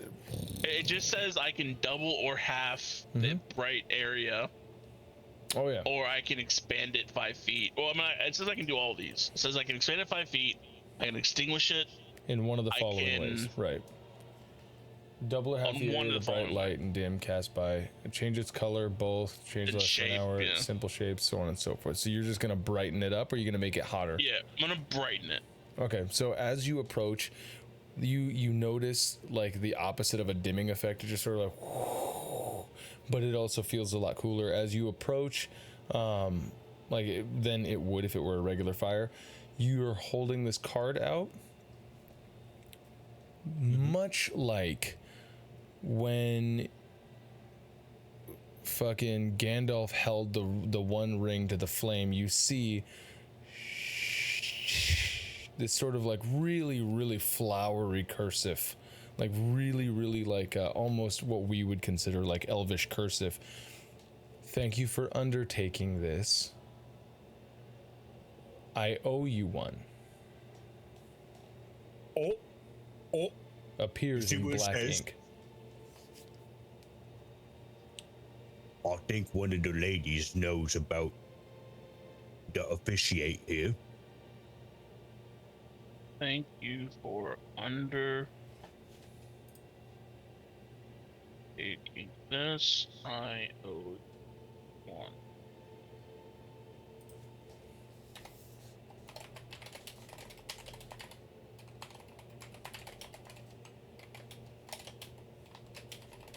So one of the girls specifically requested him, or a girl. I think we should start with the women first. Especially Miss Tracy is seeming a bit fishy now. I'm going to begin, like putting the card into. I'm assuming that he has like a I'm not done. proper. Oh, okay. So as you're looking at it and you say that and you say, I think we should, you're doing that whole thing. You lower the card down and for whatever reason, it just catches your eye, a little glint of reflectivity, and you notice a vial where the glass itself seems to have caught and like, you know how when you when you put a lighter to glass, it like scorches it. You see that little bit of like black carbon char. Yeah. You see a vial that's sitting on top of the pile of like what looks like already burnt up logs. I'm gonna open it and smell it. Well, it's in a fire. Oh, it's in So the the, okay. Never. yeah. So the fire, this vial itself is like in fire. Are there any of those usually if you have a stove, you have those stove Like the tools, fire poker and shit. Yeah, the fire poker, and then Yeah, there's with like the a thing to there's a grab rake stuff. and a there is. So you I want to try and grab fish the it out? vial with that. yeah. There's a little like a claw rake and a little tiny shovel for like almost like a dustpan. As you kind it's a pooper of scoop. you kind of exactly you pull it out, and you now have this thing in here. Do you want to actually like Well, grab it and like investigate it? No, I'm gonna put that on the floor to let it cool down. Okay. Do I find anything looking through the couch in his chest here? Perfect. Give me an investigation and then likewise give me a perception, Gatz, because you're not going to be able to really investigate it without physically picking it up. Sweet. Got it. So, investigation shields. As you're looking for one, this blood is very, very old. You said perception or investigation? Perception for you, Gatz. This blood is very, very old here. The damage to the chair, like, it looks like because so on a wall on both adjacent sides, you see these manacles that have been bolted to this wall that are hanging down. Yeah, like they're keeping someone there.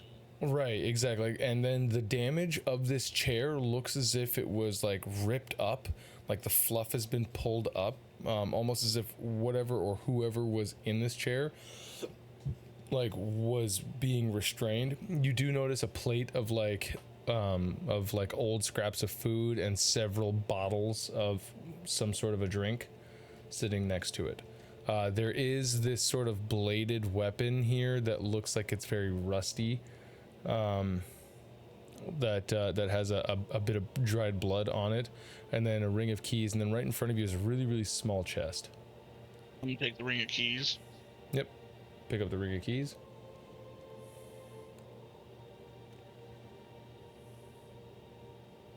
Open the chest.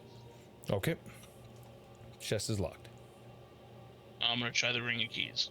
Yep. So you sit there and you try. Eventually, you're able to find one that click and it locks it, lifts up. The chest itself, there's like some clothes in here. There's nothing like looks like just plain clothes, a pair of boots, looks like some like bracers of some sort. Looks like just some sort of like clothing. Okay.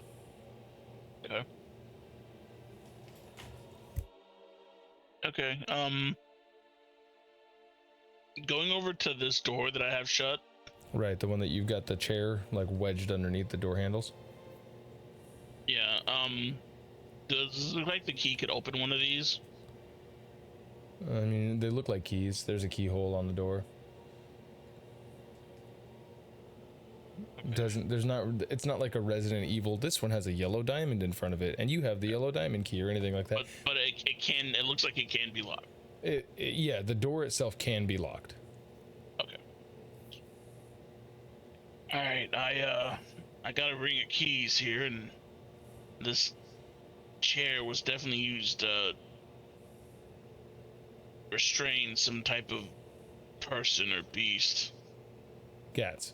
So you drop this glass vial to the ground, like you roll it out of the little like catch tray, and it sizzles the wood. As it does, you just see it like as the glass itself, from very hot to very cold. The thermal shock shatters the glass, not in like a bunch of million tiny little pieces, but it cracks it into like about 4 or 5 shards of pieces. Yeah.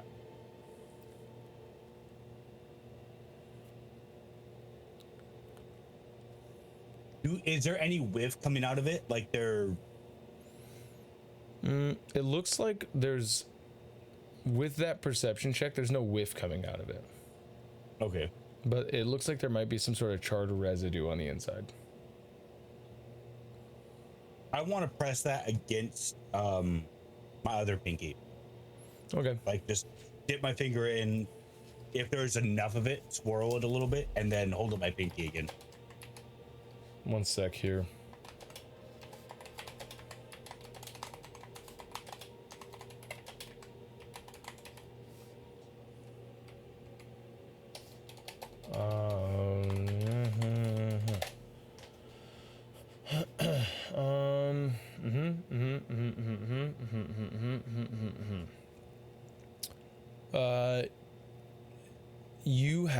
this sort of black char smudge on your finger.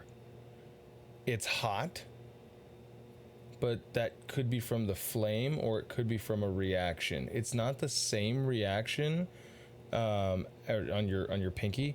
You're not getting the same like bubbling and fizzing reaction as the liquid decanter like that you used on your finger. Okay.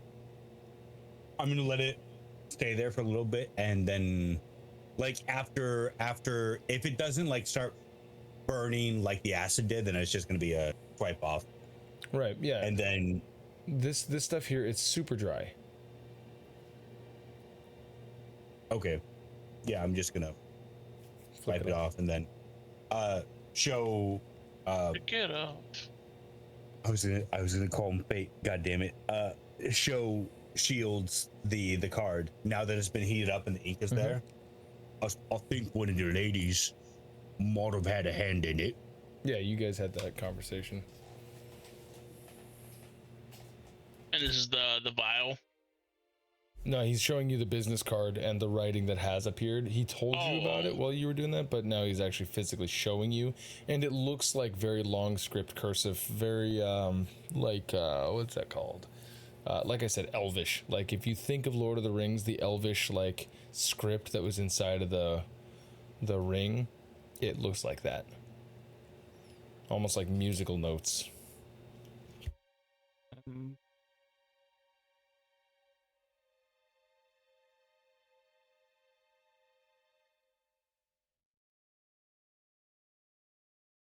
Thank you for undertaking this. I owe you one. Mm-hmm.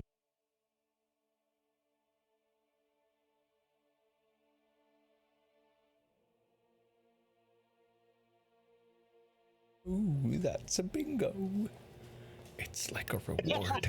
We could make them.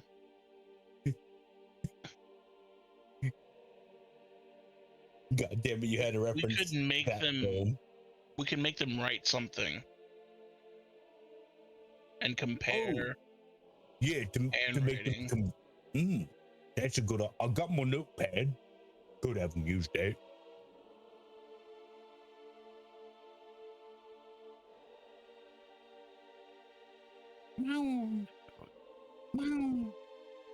We don't want to give it away. What will we make them write? Oh, so there's more little cat coming around the crumb things. Thank undertaking one. Maybe something right. Thank undertaking one. Get how they do their T's and their S's. I think. Thank undertaking one.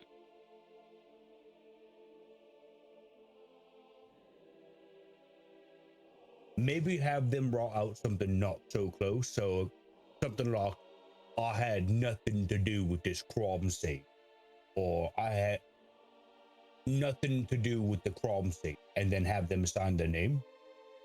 That still has the T. Yeah, but we need S. them to have. We need to have letters that we can compare.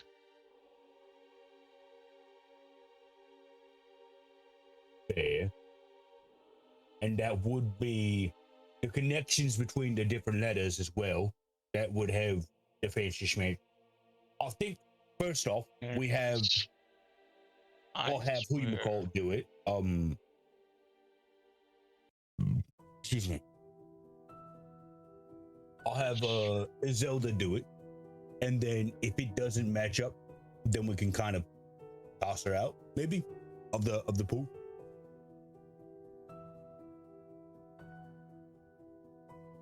Or we could have them write down, undertaking a secret journey that still has them undertaken, but not in the same context, and it still has the S to compare as well.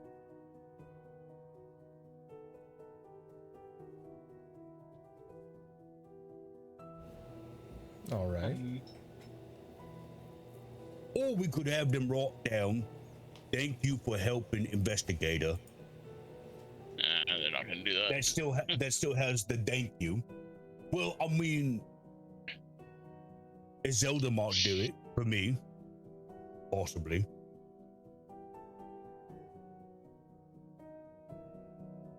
Thank you for your time. Thank you. To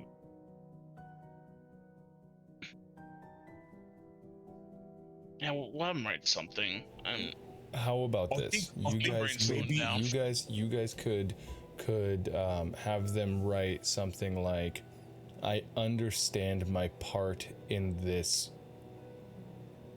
investigation. will," or something. Well, I was even thinking like, I am innocent. Thank you for clearing me up. It's a bit longer, so we have more examples of them to write out for. And them writing down, I'm innocent, that will make them more inclined to write down, thank you. Yeah? Because if someone came up to me and asked me, yeah, because if someone came up to me and said, hey, can you write down, thank you for undertaking this investigation? They're not going to do it. But if you go, hey, write down that you're innocent, thank you for whatever, then they're more inclined to write down the thank you afterwards. Yeah, we'll do one of those too. Okay, are you guys still gonna go with starting with? Oh wait, no, it's 3. Are you guys still gonna start with Carl? No, this dude's right here. Let's just do him. You guys want to go to Roger? Yeah. All of us out of. So, ring keys. Yeah, it's just a question. Oh, that's what I want to ask you. Can I cast distort value on the destroyed will? And make it look not destroyed? Make it look worth? I don't know that it's going to. Well, let's see. It's not gonna like, I don't think it'll replace like missing parts of paper, but I'll say with a high enough deception check, you could probably make it so that way it looks like it says it, like it still has some things about who gets what in the will. You cast the spell on an object no more than 1 foot on a side, doubling the object's perceived value by adding illusionary flourishes or polish to it, or reducing its perceived value. See, and for that, that's supposed to be like things like scratches, dude. That's supposed to be things like gemstones, and trying to make it look like it's worth more gold, not necessarily that it has more like abstract value than it normally would, but with a high enough deception check on top of it, then I could see like. What do you think would be better, trying to use that or just using minor illusion? I think minor illusion would be better in my opinion. Because even you could still grip it by the center, like grip the part of the page that we have, the top part of the page that we have, but I can't the bottom half, and make it. Oh, I wouldn't be able to move it. I'd have to hold it static, or have it sitting on like something. You could. I think you could hold it like. Have the front half papers in your notepad, and then have you stand in the doorway and go, we found a second copy of the will right there, and we know how much you got. I'll just try the deception. I'll just try the deception way. The other way, I do it in the moment, like if I have to say, oh, it's there. Yeah. But I can at least carry this around and possibly do a deception check. All right. So you want to cast distort value on it? Not yet. Wait, no. How long does it last? Let's see. It lasts for a minute. So not yet. Okay. Well then. I'm gonna go up to this door, remove the chair.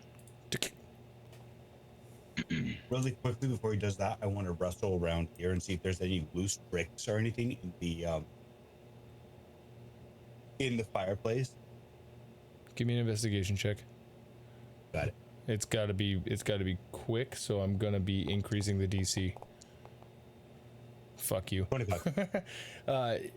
So the fireplace itself, I assume you're not talking about the spots where it's going to be fucking hot as shit, right? You're looking for like secret cubby holes I'm and shit. for because I imagine they're not going to put a secret cubby hole right near where the arch of the fireway is. I imagine it's going to be like the next brick out or the brick further.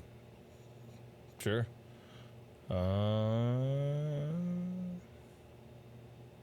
And then maybe around the archway, like feel each stone to see if one of them is a different temperature, not you as only hot. get one thing. It's not necessarily that there is a loose brick, but there is a folded slip of paper, a single slip of paper that's been folded up. So this thing is very rounded, but it's made out of stacked bricks that create the almost like a big round out of stacked. Yeah. Everybody remembers making circles in Minecraft, right? How it's like brick, brick, brick, brick, brick, brick, right? Yeah. So what you get is there's a slip of paper that's really, really fucking thin. As you're like feeling up this fireplace, and you open it up, and it actually says receipt of debt to Carl Poirot. Give me a second here.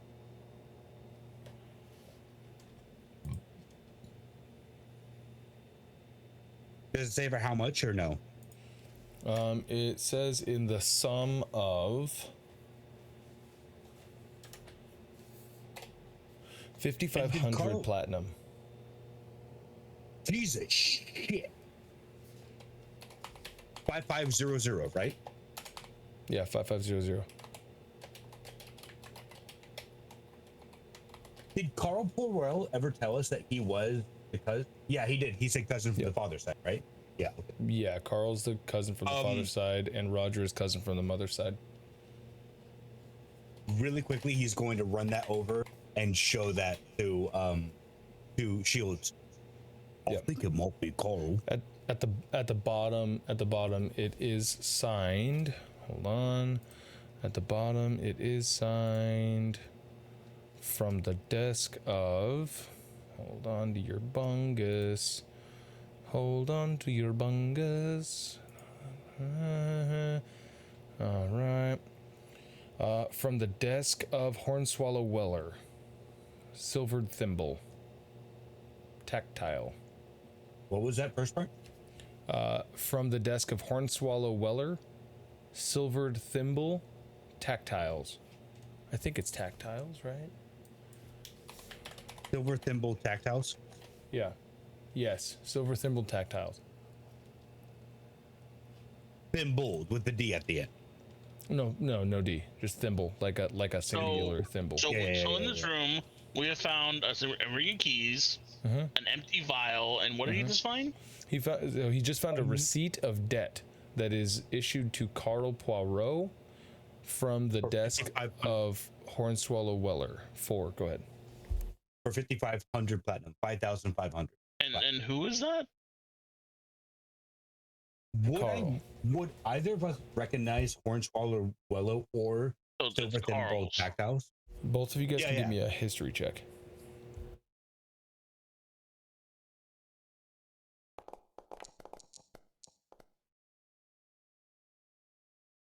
That's point. Shields, not so much. Mainly because this has to deal with the husbandry district of Karan. So the husbandry district, you players might remember, was the rich fancy area, right? Of Karan, the big city that you guys did like the majority of that campaign section. The silvered thimble tactile to Gatz, you know that this is a fabric company. Hornswallow Weller is one of the people who is responsible of single-handedly he outfits all of the guard. He does all of the uniforms for the people and he's in debt. Or there's a receipt from him. Someone's Carl is indebted to Hornswallow Weller for 5,500. At the bottom, it does say intention to reclaim debts. It gives you a date. The date is about 6 months. 6 months out from the date of today. And then it gives you like a Carl has motive, and No, you're good. You're good. It just the rest of it is all like, here's the interest rate, 18%, 6 months to until collection, and so on and so forth. It doesn't give you an itemized receipt of what the debt is for. Sorry, go ahead. The season debt. Got it. I think another question to ask them is how much they have in their estate, because cementing a financial motivation person might be good. What is their financial status? Yeah, like how afloat are they? And then just tell them we need to understand your mindset for this period. Okay. So, but right now, Carl has motive and he has opportunity. Mm-hmm. And the 18% interest rate, I mean, I can get better bank loans. But I just don't know means besides that if he did it before we got here, if he poisoned it before he got here. Okay, let's start it. And this room is Roger? Roger. No, it's Roger. Yep. No, it's the person in debt, which was Carl. No, the person in debt is the one that has the back door room. Carl is the one that was drinking. He's not the blacksmith. He's not the blacksmith. The blacksmith is number 4. So Roger. So you guys approach. I'm just gonna open it. Yep, you open the door, and stepping in, you see Roger is standing in this corner over here. He's like, all right. I think before they would have stepped in, Gatz would have asked, you won't take the lead on these questions, and I'll just be back here to try and put them in line. For him, yeah, for him, I will. Okay, got it. I'll be in the background. Mr. Carl. We have some questions to ask you, Carl, if that won't take too much of your time, Carl. Right. So, Carl, your first question. Have you drank tonight? Of course I've drank something. I've got something in my cup right now. Did you drink in the room where he was poisoned? Did you drink out of one of the decanters? No, I would never drink out of a decanter. First rule of the game, you never drink out of something that someone else has poured. Okay, so you didn't drink the wine. Did drink, not the wine. At this point, he seems he seems kind of like, when his answer to that is almost like idiot. Like he gives you that no. By your recollection, who poured the drink for the aficionado, Ka? I believe he poured it himself. No, wait, hold on. Yeah, poured it himself. That was Anthony fucking up. I see. How long have you known the aficionado? Just met him today.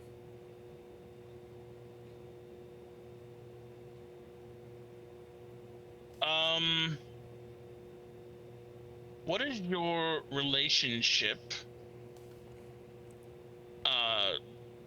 with the aficionado? You just met today, so you have none. Right.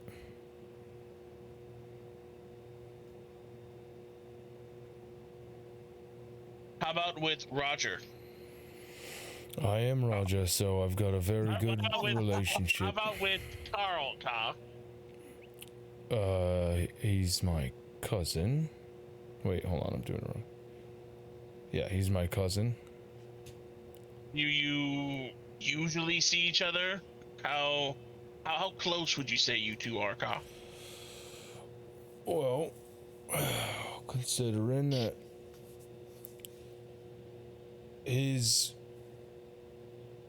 father wed my mom. No, wait, that's wrong. Hold on a sec. Carl, cousin, mother's side. Pretty much we've been married into this nobility here.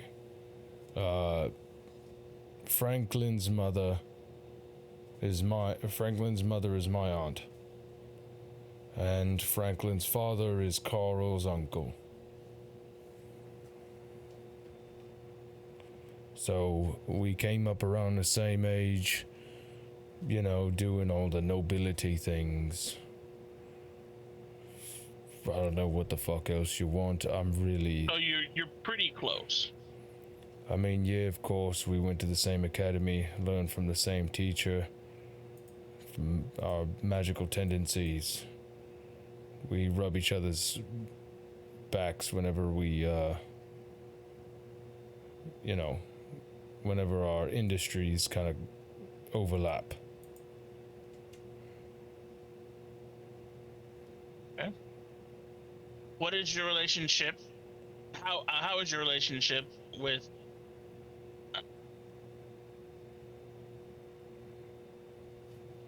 Tracy, Lady Tracy Burrow? She's my wife's cousin. No, she's my cousin's wife. So are you just as close as you are to Roger? Carl. No. Well, this is Carl. This is No, Roger. this is Roger. I wouldn't say I'm as close to Tracy as I am to Carl, no. But you are close as family, essentially. Sure.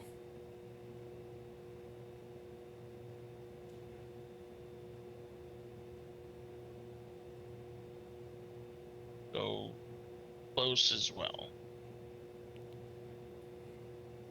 I mean, if you're asking if we're close, like, I mean, she's no blood kin. How many years would you say you've known her? Oh, the 4 or 5 that she's been married to. And during that 4 or 5, how many times a week would you say you see her? A week? Okay, how about a month? Right, maybe 4 times a month, tops. So 4 years, 4 times a month.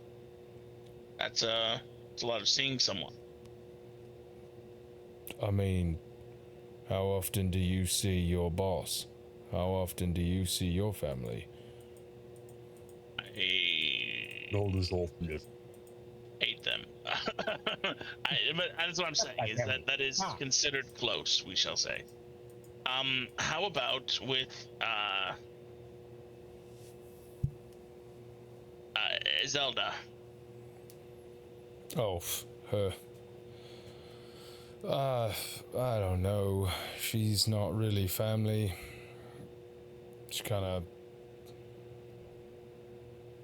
She's of questionable origin, right? So, not really one to mingle with the enemy, if you know what I mean. Enemy? Would you say that you're enemies with the Zelda? Well, isn't everyone who's from the region? I mean, after all, she does have lineage from, the demon spawns over there on the east side. What are they? The Boudreaux. How many times do you think in your life you've ever talking to a Zelda? Not even a handful. Like I said, word on the streets, or rather word in the house, is that her meeting my cousin was on purpose, but you didn't hear that from me. Sorry, could you repeat that? Word in the house is that her meeting my cousin was on purpose, if you know what I'm getting at. Cousin meaning the recently departed Right, Franklin. So her meeting Franklin wasn't a coincidence. You're saying that her meeting your cousin Franklin was something that was created an opportunity? He walks over and shuts the door. What I'm saying is, you boys better wisen up to how you play the game. Her meeting my cousin I am directly accusing her of being a spy, and that it wasn't chance. Hell, fucking Carl's the one that introduced him. But you didn't hear that from me. I understand you are regular boys, but you must understand we play chess where you're playing checkers, boys. All of our notes are confidential to each other. Really quickly, would I be able to recognize the name Boudreaux, and would that have any connection with Weller? Boudreaux is actually the name of an entire city. It's the capital city of... Fuck, I gotta go deep. It's the capital city of one of the other trading regions along the coastline. He's effectively telling you that she comes from a totally different region. Yeah, she's not... She ain't from here. Hey, as far as William goes, did they rule what happened? Franklin? Franklin, yeah. Oh yeah, he was poisoned by an acid vial while he was giving. So he was murdered, but they don't know by who. Yeah. Okay, making sure. Okay, that's everyone. I know I've asked you this before, Carl, but what is it that you say that you do for work or recreation? What takes up most of your time, Carl? Well, what currently takes up all of my time is a smith. I've got more orders from the government, from the monarchy, from the guardsmen, from the pirates than I can actually keep up with. And every moment that I spend not here is moment that I'm losing contracts to other smiths around the way. Do you know if anyone else here, say Zelda, Carl, or Perot, would be able to get into your supplies for smithing easily? I mean, it's not like I keep them here. I'd have to go to my smithy, but anybody that's on staff would let them in, considering their royalty or their nobility. So any materials you have on hand, they could presumably easily get their hands on, Carl. Oh, sure. All they got to do is walk up and say, hey, I'm the cousin of Roger Poirot, and then they'd let them right in because nobody wants to tell nobility that they can't do something that they want to do. Would this be reported to you if this happened, you think, Carl? Maybe, not necessarily. Especially if they didn't know something was taken or if they just paid them. I mean, I don't pay the worst wages, but some of my employees might think that my wages are a little unfair considering the volume of work, so just slip them a gold. Maybe they shut their mouths. See.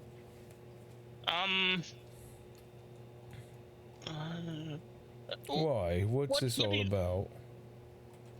Just trying to hit all the marks, Roger.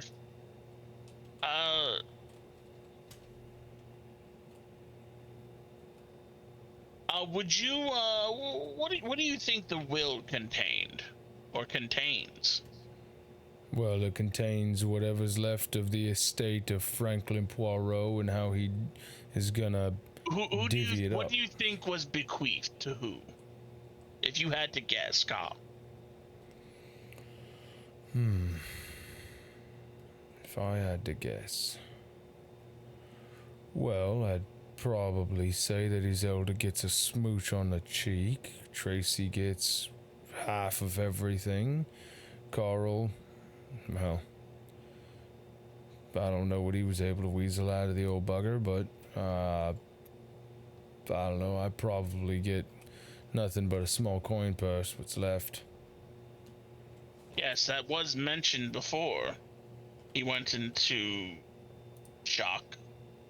What was? A coin purse was mentioned as the first bequeath. A purse, it will. Oh, right.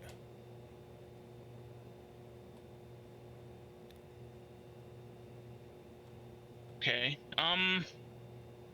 Do you by chance wear lipstick there, Carl? Roger?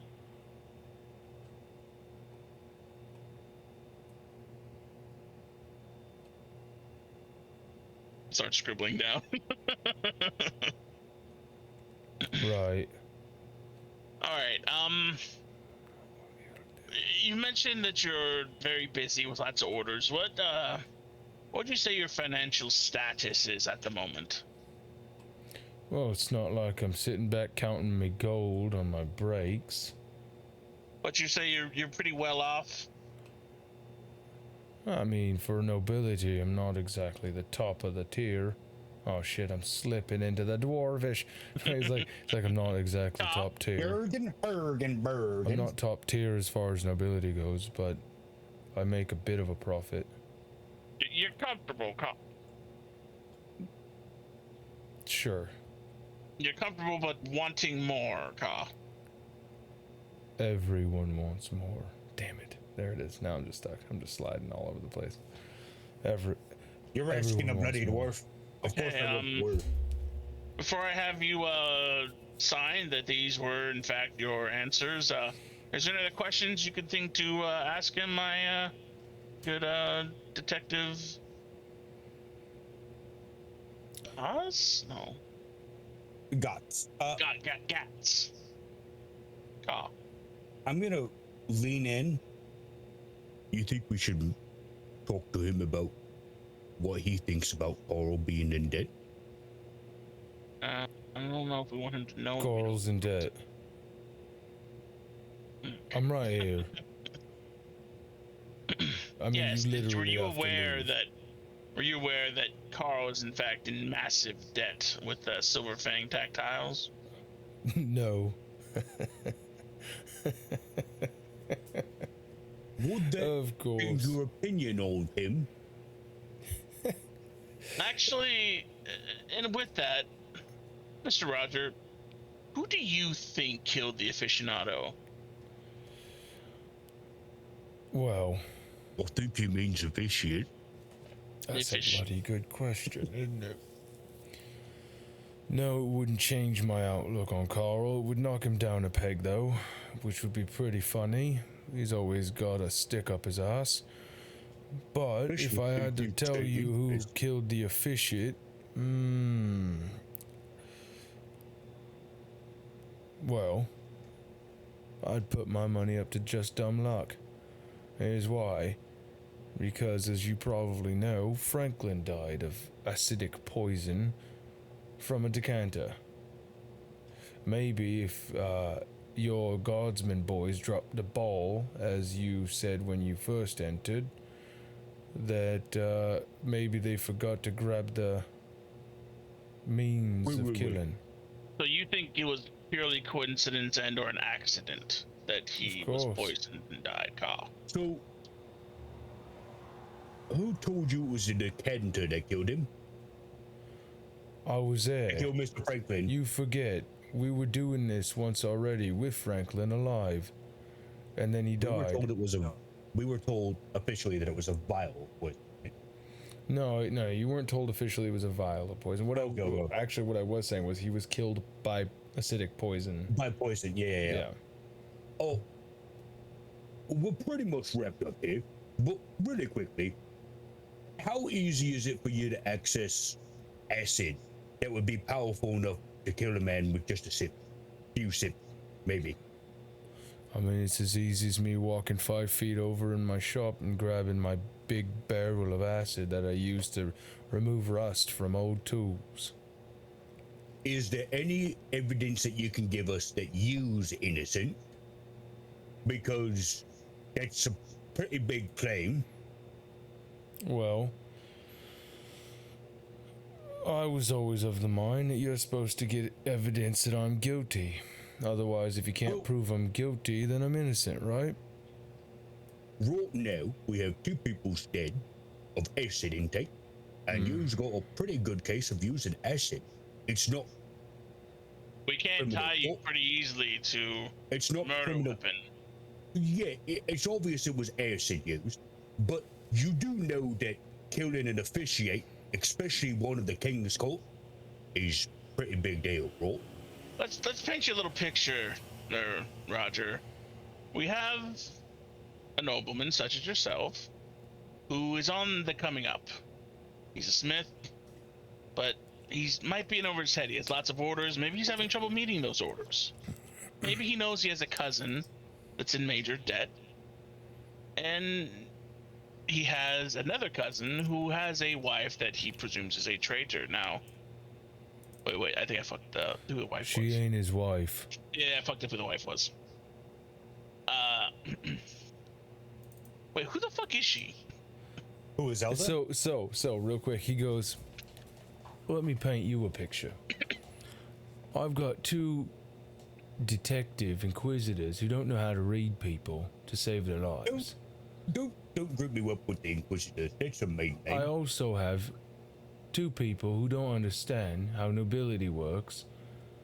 I also have two people who presume that there's only one type of acid in the whole world because neither of them went through alchemy school because they weren't raised of gentle birth. Now I can tell you I have 3 types of acid, but there's 5 types of acid that can kill a man within seconds. Now, 2 of my types of acid can't. 1 of my types of acid can, and I've already admitted that it'd be real easy for any one of the other potential suspects to come in and take it. Boys, you're playing checkers. Mr. Roger, we want to write you out as non-suspect, but we must check all the boxes. Oh, Now- I understand. You got to understand with us here, Mr. Rod. Yeah, you The gotta understand. evidence is Mr. looking. Roger. The evidence is pretty incriminating. But really quickly, before we get on to next part. Now, I have 2 short swords. I'm assuming that they're of mediocre quality, since I'm assuming they're from the Garb. So they're not They're the greatest standard issue, quality. man. They're Yep. due. I'm gonna take one of my short swords and go, what do you think of this blade here, Mr. Roger? You work with metal, right? I think this thing wasn't forged. I think this was poured into a cast and grinded down with a grindstone. I think it's shit quality, but it's enough to kill a man. Overall judgment out of, let's say, 10 points, what would you put it? Give it a 5. What could you do to make it better? So while they're doing this talk, Mhm. I want to start kind of going around the room, seeing if I can see anything about mice or rats. Give me Something a that could be perception check. scratching. Actually, have we heard any scratching since we got in here? You haven't. Fishy. So, But He's- they yeah. do. So, he's like, what I would do to make it better is I'd give it to a grunt that you didn't care if they died in battle, and then I'd have one of the better smiths forge you a new one and actually fold the steel. That thing will probably get you through about a dozen chops before the tip of it cracks off and you gotta get a new one anyways. That's why they mass produce them. So, do you work with blades like this one, or not like you working with this blade? But if the government came up to you and said, "Hey, Mr. Rod, we need you to make some blades for us for our further tier investigators, just so they have that bit of edge in case something comes up," would you be willing to take that offer? And how much would you be asking for each blade, if you don't mind me asking?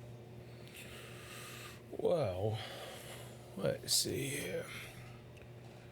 I have currently a standing order with the with the monarchy, right? The monarchy is consistently asking for me to build out short swords for the UAF.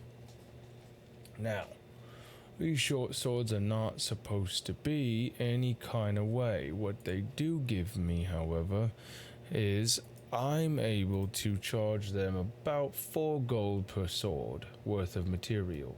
I have 500 casts that I can pour these swords into. And then it's simply having apprentices grind them down to where they'll cut a man. It only costs me roughly about 5 silver, So what you're seeing is that I'm 8xing my profits. And then that's going towards you and the workers and the materials and all Problem that. is that there's thousands upon thousands upon thousands of people in the world, and there's about, if I'd have to guess, right around 40% of them belong to the Alliance. You know, the elves, the dwarves, the humies, the halflings, all of them. Yeah. Mm-hmm.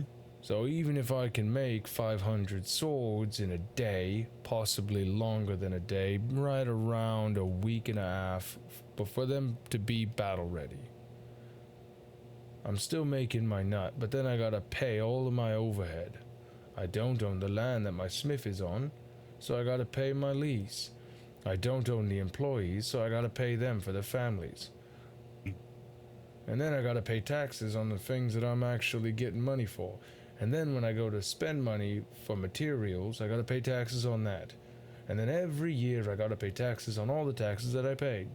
And then when the government gives me back my income, I gotta pay taxes on that because it's a transaction. I gotta pay roughly about 38% of everything to taxes. Might be nobility, but I don't get that many tax breaks. Also, while your friend here is sniffing around, you should understand you're gonna need to read people.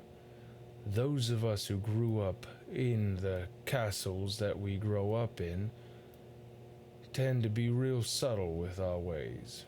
Now I understand you boys just come from whatever back alley area of Karan's husbandry district or whatever, the pit, but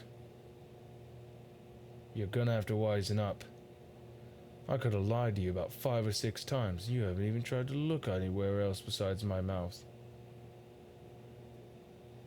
I don't know how to roleplay that, Carl. If you could just garner some sort of an insight. So, as you are looking around the room for something to do with mice, you do notice a section of this wall that seems to be incomplete. Right here.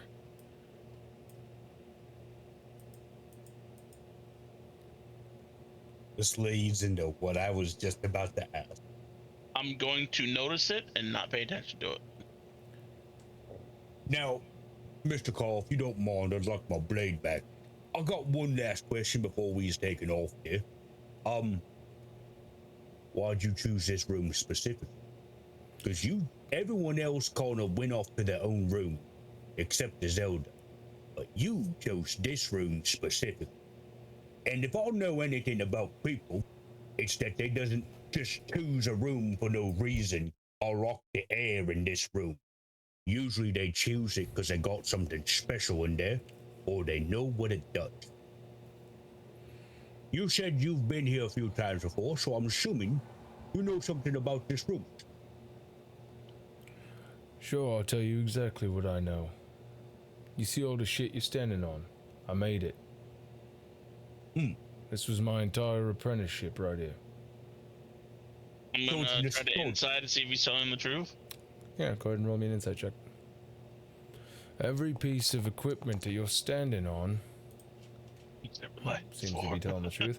Every piece of equipment you're standing on is something This that man seems like the most honest man ever. This man, he's the most honest. My friends. No, he's like every piece of equipment that you're standing on, I've forged and I've used until it's broken. At one point in time, they were pinning me for weapons master, but unfortunately for me, that went to Franklin. So I decided to go into industry. Now I'm gonna die before I reach my 5th decade. Why would you say you're going to die, Carl? Gatz is gonna step closer as he says that. I'm thinking the same thing, but also, you's feeling pretty jealous that Franklin got the contract and you didn't, don't you? Franklin didn't get a contract to be weapons master. I didn't finish it. That's why as soon as you saw that the wheel was going up in acid. You told us, oh, the wheel, grab the wheel. You was too worried about the wheel, not about the man dying. You do realize that killing an officiate of the king, what a handsome fee to pay, and a lot of years behind. First, he is going to shove you back, like away from him. So, Can I try to resist? yes, he's going to do an athletics, and you're going to try to resist with an athletics. I'm not that athletic. Oh, ouch. As he pushes himself away from you. He doesn't push you away, he pushes himself back. He's like, He pushes, Listen. breaks his hand. Ow. boy, you've got a lot of gall talking to me as if I'm the punk street cop and you're the nobility. Don't forget, I've got a signet and you don't. So can I see like how pissed off he is right now? yeah. Insight. Yeah, go ahead and roll me another insight. As he's like, second, there you go. He seems pretty pissed off. He goes, You can second, tell he's already mad. yeah, right.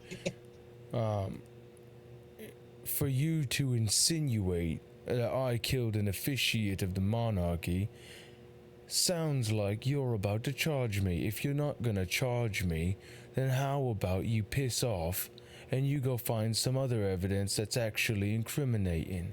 I picked this room because it's close to the front door so as I can go back and I can finish my job. Yeah, Shield's gonna put up his hands. No, we're sorry for pushing too hard there, Roger. We got nothing to charge you with yet. You are not under arrest. We do very much appreciate you working with us. You have answered all of our questions. I assume truthfully as possible. I'm a very good read of your character. And I think I got you down. I see the light. Oh, go ahead. We will ask you just to sign the back of this. That's just to show that you were not coerced under any of these questions. That you answered as truthfully as you could, and that you did not lie. And he pulls out the paper.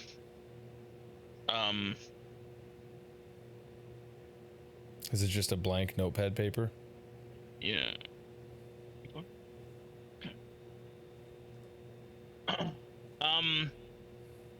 We just need you. Write out. Can you write out? Can you write out? I understand by part in this will. Wait. That's what I had suggested, but that wasn't exactly what you guys were talking about doing. Yeah, I'll just say that. I don't want to think of something. All right. And he's gonna take the quill and the pad.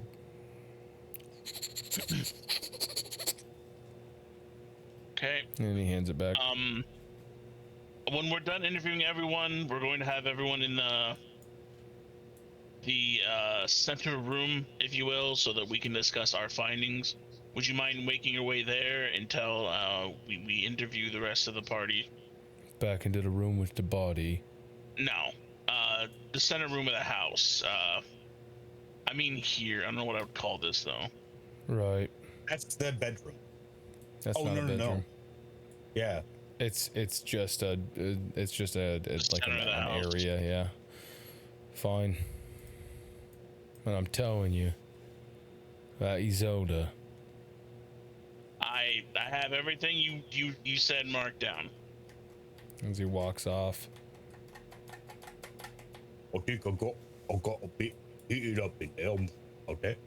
That wall. Yeah, we got to remember that we are dealing with nobles. I know I also pushed it, so that's just 1-on-1.